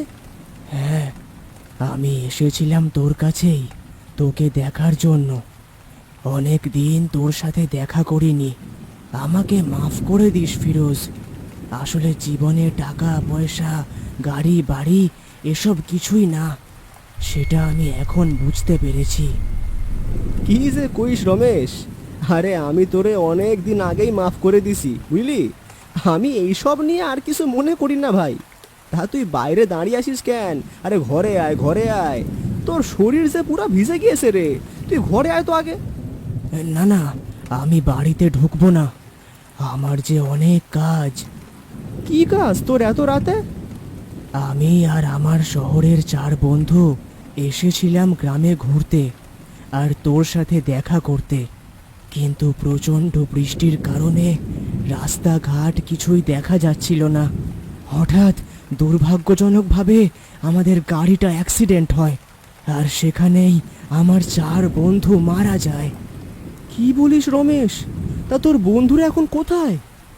তারা ওই রেলওয়ে স্টেশনের সেই কবরস্থানে আছে, তাদেরকে কবর দিতে হবে। তুই এখনই আমার সঙ্গে চল। এখন তো অনেক রাত, এত রাতে কবরস্থানে যাওয়া কি ঠিক হইব? আর এত জোরে প্রচন্ড বৃষ্টি হইতেছে, যাব কেমনে? ফিরোজ, ওদেরকে তাড়াতাড়ি কবর দিতে হবে, না হলে শরীরগুলো পুরো পচে যাবে বৃষ্টিতে। তুই আমাকে একটু সাহায্য কর ভাই, এই গ্রামে তুই ছাড়া আমার আর কেউ নেই। আচ্ছা রমেশ, চল তাইলে। নরেন ভাই, আমার এক বন্ধু আইছে, তারা খুব সমস্যা আছে বুঝলে। আমারে গিয়া ওদের সাহায্য করতে হইব, তাই আমি যাচ্ছি একটু ওই কবরস্থানের দিকে, কেমন? এত রাতে কবরস্থানে যাস না ফিরোজ, শুনেছি এই কবরস্থান ভালো না। তাও আবার এই মধ্যরাতে কবরস্থানের দিকে যাচ্ছিস? আরে নরেন ভাই, আমার কিছু হইব না, তুমি চিন্তা করো না, আমার সঙ্গে রমেশ আছে তো। আচ্ছা ঠিক আছে, যা, বাইরে অনেক অন্ধকার, বৃষ্টিও হচ্ছে, তাই এই ছাতা আর হ্যারিকেনটা নিয়ে যা। আচ্ছা দাও। এই কথা বলে ফিরোজ আর রমেশ বেরিয়ে পড়েছিল কবরস্থানের উদ্দেশ্যে। ফিরোজ আর রমেশ একসাথে চলেছিল। ফিরোজ এক হাতে ছাতা আর এক হাতে হ্যারিকেন নিয়ে হাঁটছিল। তখন ফিরোজ রমেশকে বলল, এই রমেশ, আরে তুই ছাতার ভিতরে আয়। আরে বৃষ্টির মধ্যে তো পুরো ভিজে গেছিস রে, আরো ভিজে যাবি। ফিরোজের এই কথা শুনে রমেশ কোনো উত্তরই দিল না, হনহনিয়ে হেঁটে যাচ্ছে। ফিরোজ আবার জিজ্ঞেস করলো, তোদের গাড়িটা তাও ঠিক কয়টার সময় অ্যাক্সিডেন্ট হয়েছে? তা তো ঠিক বলতে পারছি না, মনে হয় রাত 11টার সময়। রাত 11টায় যদি তোদের অ্যাক্সিডেন্ট হয়, তাইলে তুই আমার বাসায় আসতে এত দেরি করলি কেন? এখন যে রাত 2টো বাজে। গাড়ি অ্যাক্সিডেন্টের সময় সবাই গাড়ি থেকে ছিটকে পড়েছিলাম, আমি অজ্ঞান ছিলাম। কিছুক্ষণ আগেই আমার জ্ঞান ফিরেছে। আমি জানতাম একমাত্র তুই আমাকে সাহায্য করতে পারবি, তাই জ্ঞান ফিরতেই তোর কাছেই এলাম। ও আচ্ছা, বুঝতে পারছি। বেশ অনেক দূর হাঁটার পর একটা জঙ্গল চোখে পড়ল। ফিরোজ রমেশকে বলল, এই জঙ্গল দিয়ে যাচ্ছিস কেন? কবরস্থান কি এইদিকে পড়ে? ওই জায়গায় তো কোনো মানুষই যায় না। রমেশ আবারও কিছু না বলে হাঁটতে লাগলো। ফিরোজ কিছু বুঝে উঠতে পারল না, তার পিছু পিছু হেঁটে চলল। এক সময় হাঁটতে হাঁটতে তারা সেই কবরস্থানে পৌঁছে যায়। কবরস্থানের ভিতরে ঢুকে দেখতে পেয়েছিল সত্যি সত্যি 4 জন ব্যক্তি ওখানে মরে পড়ে আছে। প্রচন্ড বৃষ্টির কারণে মৃতদেহগুলো সাদা ফ্যাকাশে হয়ে গেছে। দেখে মনে হচ্ছে বেশ কিছুদিন হলো মরে গেছে। এই তোর বন্ধুরা, এনাদেরকেই কবর দিতে হবে? হ্যাঁ ফিরোজ, এদেরকে কবর দিয়ে দে, তুই ছাড়া আর কে বা দেবে? রমেশের কথাগুলো কেমন অদ্ভুত মনে হচ্ছিল ফিরোজের। ও কি বলতে চাইছে ফিরোজ কিছুই বুঝতে পারছিল না। ফিরোজ আর ওই সবে খেয়াল না করে 4 জনকে কবর দেওয়ার ব্যবস্থা করতে লাগলো। হঠাৎ দেখে 4 জনের পাশে একটি কবর খোঁড়া। বৃষ্টির কারণে সেখানে পানি ঢুকে গেছে। ঠিক সেই সময় দেখে রমেশ ওই খোঁড়া কবরের সামনে দাঁড়িয়ে আছে। রমেশ, আরে ওইদিকে দাঁড়িয়ে কি দেখছিস? ফিরোজের কথায় রমেশ কোনো জবাবই দিল না। ফিরোজ তখন কৌতূহল বশত এগিয়ে গেল। ওই খোঁড়া কবরের সামনে যেতেই যা দেখলো, এটা দেখার জন্য সে মোটেও প্রস্তুত ছিল না। সে দেখল কবরে শুয়ে থাকা ব্যক্তি আর কেউ নয়, তার বন্ধু রমেশ। তার মৃতদেহ কবরে শুয়ে আছে, তার শরীরটা ফ্যাকাশে হয়ে গেছে। এটা দেখে ফিরোজের মাথায় যেন বাজ পড়েছিল। সে কবর থেকে চোখ সরিয়ে দেখল যেখানে রমেশ দাঁড়িয়েছিল সেখানে সে নেই। ভয়ে তার হাত পা কাঁপতে শুরু করলো। দৌড়ে সেখান থেকে পালিয়ে যেতে লাগলো। আচমকা ফিরোজের পথের সামনে রমেশ দাঁড়িয়ে পড়ল। আমি জানি তুই কিছুই বুঝতে পারছিস না, তুই আমাকে অনেক ভালোবাসিস, তাই আমার শেষ ইচ্ছা ছিল মৃত্যুর পর তুই যেন আমার কবরটা দিস। তাই এত রাতে তোর বাড়িতে গিয়েছিলাম তোকে ডাকতে। তুই তুই আমার বন্ধু হতে পারিস না, কখনোই না। সেই 4 জন বন্ধুর সাথে আমিও এখানে মারা গিয়েছি ফিরোজ। প্রথমে আমিও বুঝতে পারিনি, তারপর আমার লাশ দেখে বুঝতে পারলাম যে আমিও মারা গিয়েছি ভাই।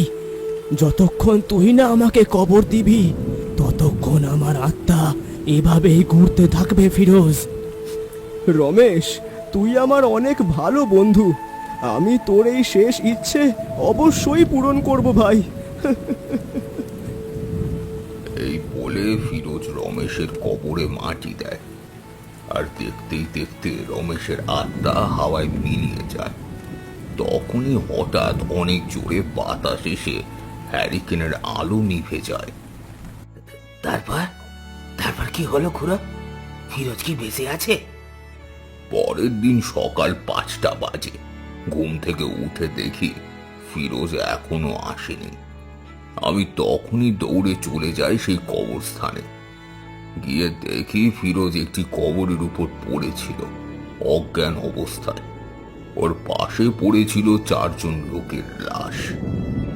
এখন কি তোমার ভাই সুস্থ আছে খুড়ো? ওই রাতের পর থেকে ফিরোজ কেমন জানি হয়ে গেছিল। এখন সে মানসিক রোগী হয়ে আছে, একা একা কথা বলে। ওর কথা শুনে মনে হয় যেন সে রমেশের সাথে কথা বলছে। কি ভয়ঙ্কর ব্যাপার রে বাবা! ওই রমেশের আত্মা মনে হয় এখনো ওই ফিরোজের সঙ্গেই আছে। হ্যাঁ, আমারও মনে হয় রমেশের আত্মা যায়নি, এখনো ফিরোজের সাথেই আছে। হয়তো আমরা এসে পড়েছি, চল নেমে যাই। চলো চলো, তোমার গল্প শুনে আমার ভয় লাগতে শুরু করেছে খুড়ো। তাহলে এবার বিশ্বাস হলো তো?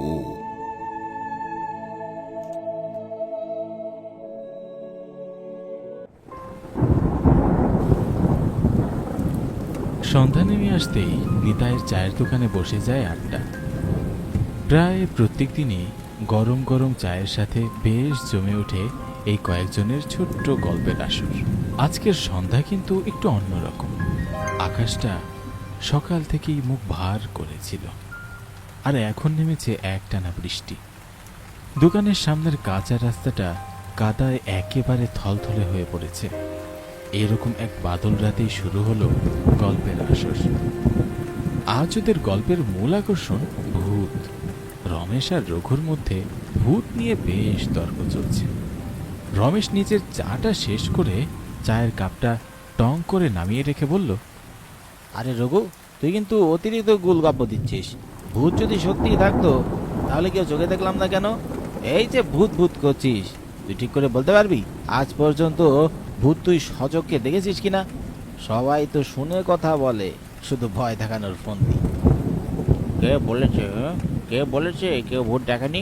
আমাদের গ্রামে তো অনেকেই দেখেছে, আর আমি নিজেই একবার ভূতের খপ্পরে পড়েছিলাম। তবে থাক, সেসব পুরনো কথা। ধুর, তোর মনের ভুল হয়তো। অন্ধকারে নিজের ছায়াকেই হয়তো ভূত ভেবে নিয়েছিলি। বিশ্বাস করিস আর না করিস, আমি জানি আমি কি দেখেছি। তুই তো সব কিছু যুক্তি খুঁজিস, কিন্তু ভূতের জগৎ একেবারেই আলাদা। তো তাই না খুড়ো? আরে তোরা নিজেদের মধ্যে এত তর্কাতর্কি করছিস কেন? ভূত আছে কি নেই সেই বিচার তোদের হাতে নেই। এই দুনিয়ায় অনেক কিছু আছে যা চোখে দেখা যায় না, তবু তার অস্তিত্ব অস্বীকার করা যায় না, বুঝলি? ঠিক কথা বুড়ো, আমি তো কত কিছু দেখেছি, আর তুমিও তো কত কিছু দেখেছো। শুনেছিলাম তুমি একবার নিজের চোখে ভূত দেখেছিলে। বলো না শুনি, বলো না সেই গল্পটা। আজ বৃষ্টির মধ্যে ভূতের গল্প হলে মন্দ হয় না, কি বলিস রমেশ? হ্যাঁ, ঠিকই বলেছিস। বুড়ো, বলো তো, সত্যি কি তুমি ভূত টুত দেখেছিলে, নাকি তুমিও গোলগপ্প মারছ? তখন নরেন খুড়ো একটা কাশি দিয়ে বলল, ছাড়া আমি গোলগপ্প মারি?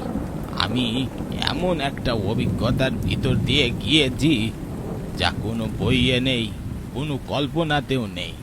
সেই ঘটনার পর আমি অনেক রাত ঘুমাতে পারিনি। হঠাৎ দূরে কোথাও একটা বজ্রপাত হয়। খুড়োর মুখে স্পষ্ট ভয়ের ছাপ। নীরবতা ভেঙে রঘু বলে ওঠে, কি হয়েছিল খুড়ো? একেবারে গোড়াটাকে বলো না, ঘটনাটা কি হয়েছিল? কিছুক্ষণ চুপ করে থাকেন নরেন খুড়ো। চোখ দুটো ঝাপসা, যেন দূরের অতীতে হারিয়ে গেছেন। কিছুক্ষণ পর একটা বড় নিঃশ্বাস নিয়ে নরেন খুড়ো বলতে শুরু করলেন, অনেক বছর আগের কথা। আমি তখন সদ্য যুবক।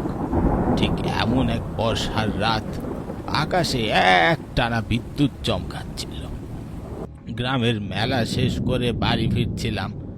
সঙ্গে ছিল আমার সবচেয়ে ঘনিষ্ঠ বন্ধু হরিশ। সবাই ওকে হরি বলেই ডাকত। সেদিন ছিল জ্যৈষ্ঠ মাসের শেষের দিকে। চাঁদের আলো হালকা হলেও এক সময় মেঘ এসে সব ঢেকে দেয়। মেলার গান, নাচ, বাজনা, হুল্লোড় মন ভালো করে দিয়েছিল।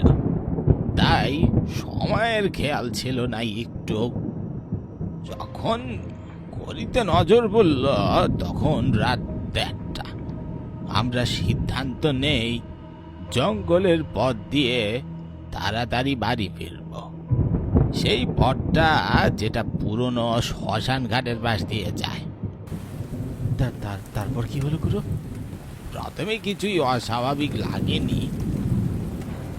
আমরা হাঁটছিলাম আর কথা বলছিলাম, অন্ধকার পথ ধরে পেছনে যেন অন্ধকার সাপের মতো গড়িয়ে আসছিল। হঠাৎ হরিশ আমার হাতটা শক্ত করে চেপে ধরল। ওর হাত কাঁপছিল। দেখ দেখ, ওই গাছটার নিচে কেউ যেন দাঁড়িয়ে আছে মনে হচ্ছে না? আমি সেখানে তাকিয়ে দেখি কিচ্ছু নেই। কই, কোথাও তো কিছু নেই। কি বাচ্চাদের মতো শুরু করলি বলতো? চল চল, তাদের বাড়ি ফিরতে হবে। তারপর হাঁটতে হাঁটতে সামনের দিকে এগোতে থাকি। হঠাৎ চোখ পড়ে একটা বড় গাছের নিচে। আমরা দেখতে পাই একটা ছায়া মূর্তি গাছের নিচে দাঁড়িয়ে, চুল এলোমেলো, শরীর ভেসে আসছে বাতাসে। দেখতে এতটাই ভয়ঙ্কর ছিল যে যা দেখে আমরা দুজনে দাঁড়িয়ে পড়ি। পা যেন পাথর হয়ে গেছে। চিৎকার করতে পারছিলাম না, গলা শুকিয়ে কাঠ। আস্তে আস্তে আমাদের দিকে এগোতে লাগলো। হাওয়া যেন হঠাৎ ভারী হয়ে গেল। হঠাৎ হরিশ একটা দম বন্ধ করা চিৎকার দিয়ে বলে উঠল, পালা নরেন পালা, এটা একটা পিশাচ। একবার ধরতে পারলে আমাদের আর নিস্তার নেই, পালা। হরিশের সেই আকস্মিক চিৎকার আমাদের ভেতরে সব সাহস যেন ছিঁড়ে নিয়ে গেল। আর কিছু ভাবিনি, শুধু প্রাণপণে ছুটতে শুরু করলাম। চারপাশে কুয়াশা, ভিজে মাটি, আর দূর থেকে ভেসে আসা সেই বিভীষিকাময় ভয়ঙ্কর শব্দ। জানি না ঠিক কতদূর ছুটেছিলাম, হঠাৎ সামনে এক ঝলক আলো চোখে পড়ল। বৃষ্টি ভেজা অন্ধকারের মধ্যে জল করে উঠছিল। কাঁপতে কাঁপতে এগিয়ে গেলাম। কাছে গিয়ে দেখলাম সেটি একটি চায়ের দোকান। দূর থেকে স্বস্তির মতো লাগলেও একটা অজানা সংখ্যা খচখচ করছিল বুকের ভেতর। আমরা থমকে দাঁড়ালাম। আমি হরিশের দিকে তাকিয়ে ধীরে ধীরে হরিশকে বললাম, দেখতো হরিশ, সামনে একটা চায়ের দোকান দেখা যাচ্ছে না? হ্যাঁ হ্যাঁ, ওটা তো চায়ের দোকান মতোই লাগছে। চল, আর হাঁটতে পারছি না এই মুহূর্তে। আর এর থেকে ভালো আসে আর পাবো না।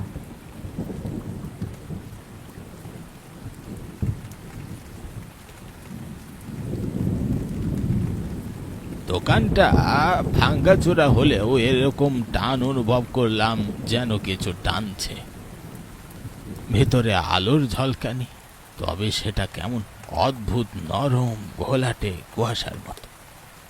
আলো যেন নিঃশব্দে কেঁপে উঠছিল। দোকানটা বাইরে থেকে যেমন ভাঙ্গা, ভেতরে তেমনটাই রহস্যময়।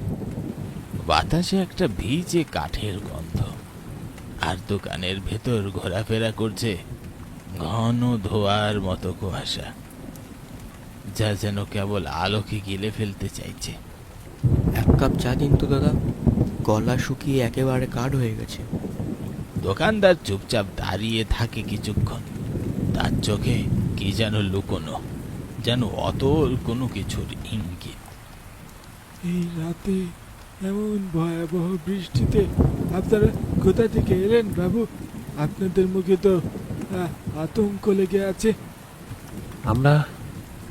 আমরা আসছিলাম শ্মশান ঘাটের পাশের রাস্তা ধরে।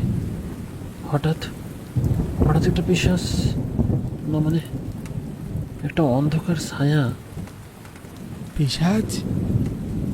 কেমন পিশাচ সেই পিশাচ বাবু শুনি? ওটা ছিল একটা কালো ছায়ার মতো, আকার বোঝা যাচ্ছিল না, কিন্তু ও আমাদের দিকেই আসছিল। খুব আস্তে আস্তে আসছিল। এমন লাগছিল যেন ওকে না থামালেও ও আমাদের গিলে ফেলবে।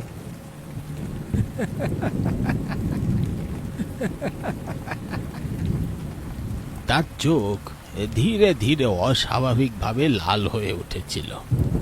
আমি তখন কাপটা হাতে নিয়েছিলাম, আর হঠাৎ চোখ পড়ল চায়ের ভেতর, কিন্তু সেখানে চা ছিল না, ছিল গাঢ় লাল ঘন রক্ত। রক্ত? এটা চা না রক্ত? চায়ের দোকানদার তখন ধীরে ধীরে সামনে এগিয়ে আসে, আর আস্তে আস্তে পরিণত হয় এক কালো পিশাচে।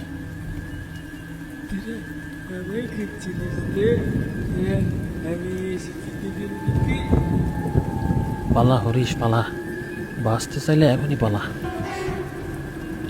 আমরা ভয়ে কাপ ঝুড়ে ফেলে ছুটতে লাগলাম অন্ধকারের মধ্য দিয়ে, আর পেছনে শোনা যাচ্ছিল সেই বিকট শব্দ। মনে হয় আমাদের পিছন ছেড়ে দিয়েছে, আর তো কাউকে দেখতে পাচ্ছি না। তাই তো মনে হচ্ছে। এখন আমরা কি করবো বলতো? এভাবে আর কতক্ষণ পালিয়ে বেড়াবো?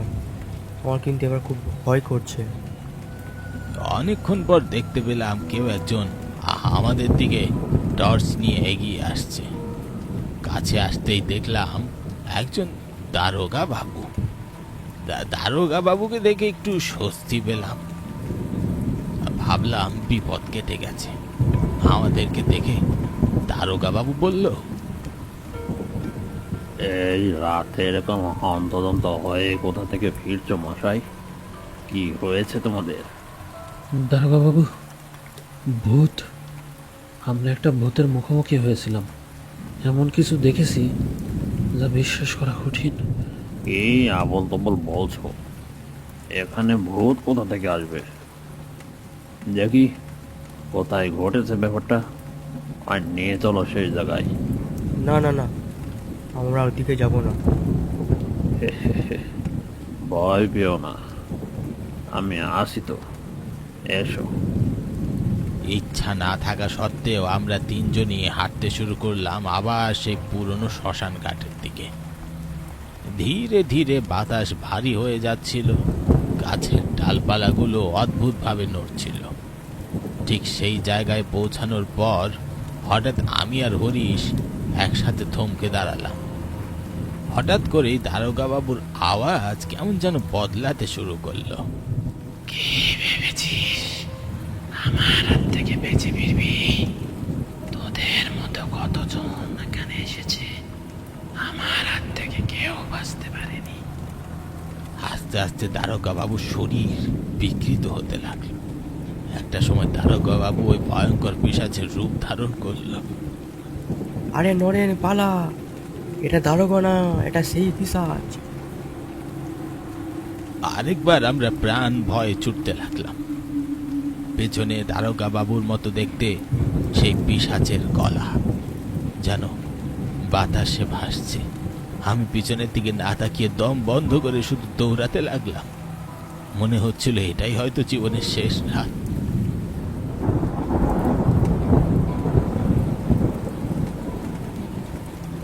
অনেকক্ষণ পর পিছনে ঘুরে দেখি হরিশ আমার পাশে নেই। তারপর কি হলো খুড়ো? সেই রাতে হরিশ আর বাড়ি ফিরেনি। 3 দিন অনেক খোঁজাখুঁজির পর ওকে তাও খুঁজে পাওয়া যায়।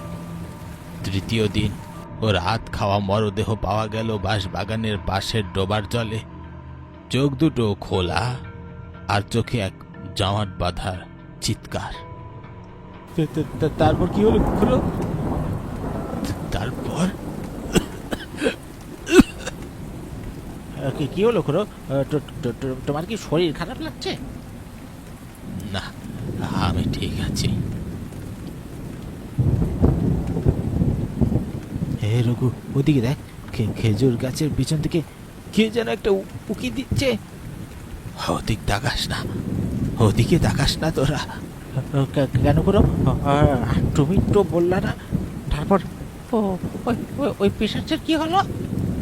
অনেক রাত হয়ে এসেছে, এখন আর ওকে নিয়ে কিছু বলা ঠিক হবে না। অন্য কোনো দিন বলবো কোন। তবে হ্যাঁ, ওই পিশাচ এখনো আমাকে তাড়া করে বেড়ায়। এখন আর এখানে বেশিক্ষণ থাকা ঠিক হবে না, বুঝলি? আমি চাই না আমার জন্য তোরা কোনো বিপদে পড়িস।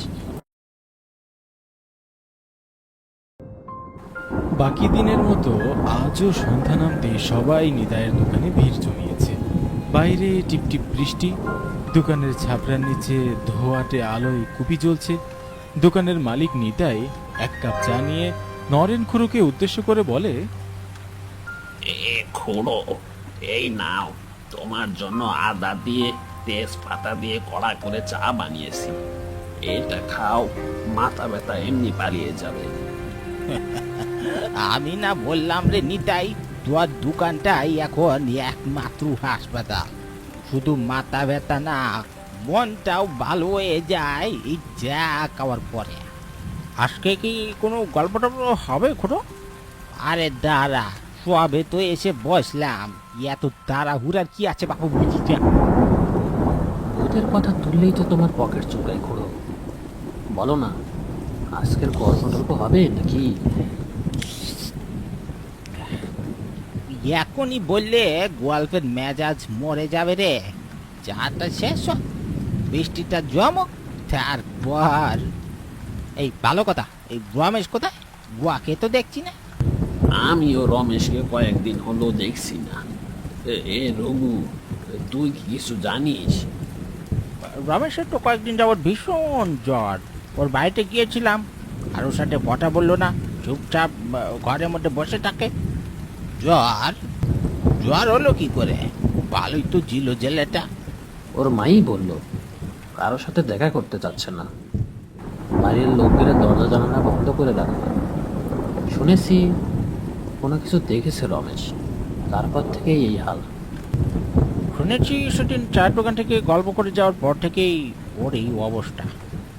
একথা শোনার পর নরেন খুড়োর মুখ কেমন যেন অন্যরকম হয়ে গেল। সাথে সাথে মনে হলো মুখে একটা দুশ্চিন্তার ছাপ পড়ে গেল। কিছুক্ষণ নীরবতা ভেঙে খুড়ো বলে উঠল, কে বলিস? কথাটা তোরা আমাকে আগে জানাবি না কেন? খুড়ো, কি হয়েছে? মনে হচ্ছে তুমি কিছু জানো না। যা পরে খাবো, আমি একবার দেখে আসি ওকে। না না খুড়ো, এখন যেও না, বৃষ্টি বাড়ছে আর অন্ধকারও ঘন হয়ে আসছে। তোরা বুঝবি না, আমার মনে হচ্ছে কিছু একটা গন্ডগোল হইতেছে। দাঁড়াও খুড়ো, আমরাও তোমার সাথে যাব। বৃষ্টির এক টানা শব্দ পেরিয়ে কেবল শোনা যায় পায়ের চলার চাপা শব্দ, আর মাথার উপর কচুরি পাতায় টুপটাপ বৃষ্টির নীরব ছন্দ। নরেন খুড়োর হাত কাঁপছে হ্যারিকেন নিয়ে, চোখে মুখে উত্তেজনা। আর ফিরোজ আর রঘু কাঁধে ভেজা গামছা দিয়ে কচু পাতা ঠেসে ধরে রেখেছে মাথায়। এই অন্ধকারে তাদের তিনজনের ছায়া যেন হাঁটছে কোনো এক অজানা বিপদের দিকে। খুড়ো, এই ভিজে ভিজে সন্ধ্যায় হঠাৎ করে যাওয়াটা কি একটু বোকামো না? বোকামো নয় রে ফিরোজ, ভয়ঙ্কর কিছু করার আগেই দেখা করতে হবে, ওকে দেখতেই হবে। এই রাস্তা দিয়ে কি কেউ যায়? হাঁটু পর্যন্ত কাদা, তার উপর আবার ঝড় বৃষ্টি।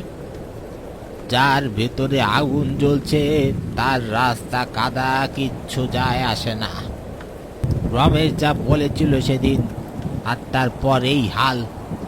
আমি নিশ্চিত কিছু একটা ওর সাথে ঘটেছে। সেদিন তো খালি গল্পই করছিলাম আমরা সবাই, কিন্তু রমেশ তখন থেকেই একটু চুপচাপ ছিল।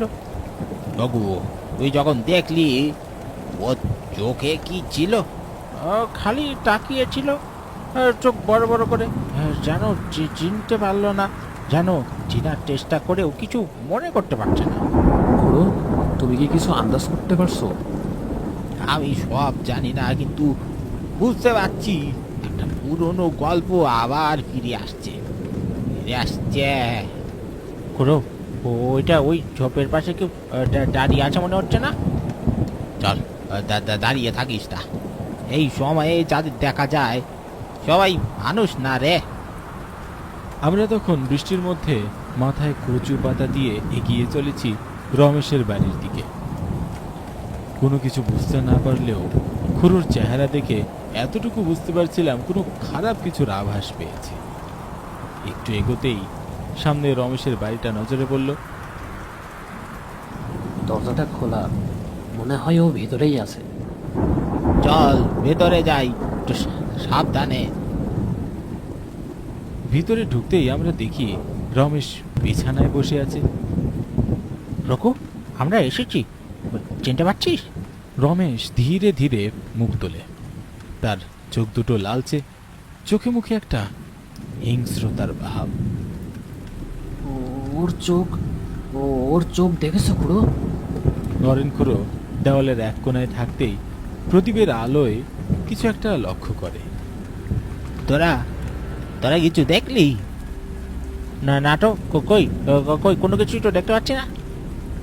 খুড়োর চোখ ফেটে জল এলো না, কিন্তু মুখটা এমন হয়ে গেল যেন হারিয়ে যাওয়া অন্ধকার তার পুরনো কষ্টগুলো তুলে আনছে। সে ধীরে ধীরে দেওয়ালের দিকে তাকিয়ে রইল। রমেশ, তুই রমেশ নেই রে এখন। আমি যা ভেবেছিলাম তাই হয়েছে। কি বলছো খুড়ো? আমি তোদেরকে সেদিন চায়ের দোকানে যার গল্প বলছিলাম, সেই পিচাসটা এখন ও শরীরে বর করেছে। রমেশের ভিতরে এখন আর রমেশ নেই। খুড়োর মুখে এ কথা শুনে ফিরোজ আর রঘু প্রচন্ড ভয় পেয়ে গেল। তোরা এবার চলে যা, আজকের রাতটা আমি এখানেই থাকবো। না খুড়ো, আমরা তোমাকে একা রেখে কোথাও যাবো না। যা বলেছি সেটা কর, বেশি কথা না বলে রঘুর সাথে এখান থেকে যা। কিন্তু খুড়ো, পরে যদি তোমার কোনো বিপদ হয়, আমরা তোমার সাথে থাকলে ভালো হতো না? না, আমার কিচ্ছু হবে না, তোরা যা, বেশি দেরি করিস না। নরেন খুড়োর কথা মতো ফিরোজ আর রঘু সেখান থেকে ধীরে ধীরে বেরিয়ে গেল। চারপাশে নেমে এলো অদ্ভুত এক নীরবতা। আমি জানি তুই এখানেই আছিস, বেরিয়ে আয়, তোর খেলা অনেক হয়েছে। হঠাৎ ঘরের মধ্যে ঝড়ো হাওয়া বইতে শুরু করলো। দেওয়ালের উপর ধীরে ধীরে ফুটে উঠল এক অন্ধকার ছায়া।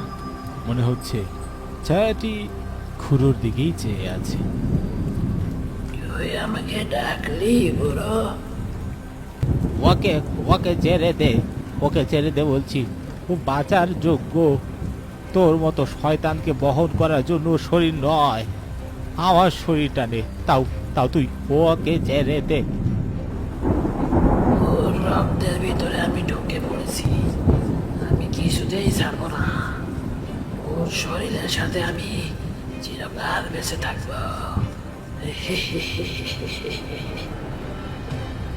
খুড়ো চোখ বন্ধ করে ফিসফিস করে কিছু একটা বলতে থাকে। তার কপালে ঘাম ভেসে উঠল, ঠোঁট কাঁপছে, শরীর থরথর করে কাঁপছে। ঘরের বাতাস ঘূর্ণির মতো ঘুরপাক খাচ্ছে। আলোর নিচে কালো ছায়াটা ফেটে টুকরো টুকরো হয়ে গেল। তারপর সেই ছায়া রমেশের শরীর ছেড়ে বেরিয়ে এসে যেন ধোয়ার মতো ধীরে ধীরে ঢুকে গেল খুড়োর শরীরে। অত চারা, শরীর থেকে বের হবি না নাকি? তারপর নরেন খুড়োর দেহ আস্তে আস্তে পড়ে গেল মাটিতে।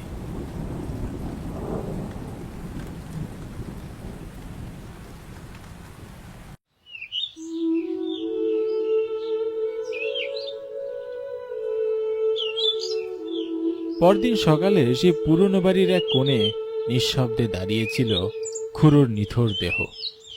গায়ের প্রায় সবাই সেখানে জড়ো হয়েছে, আর একপাশে যেন বহুকালের ক্লান্তি মিটিয়ে শান্ত নিস্তব্ধ ঘুমে তলিয়ে আছেন নরেন খুড়ো।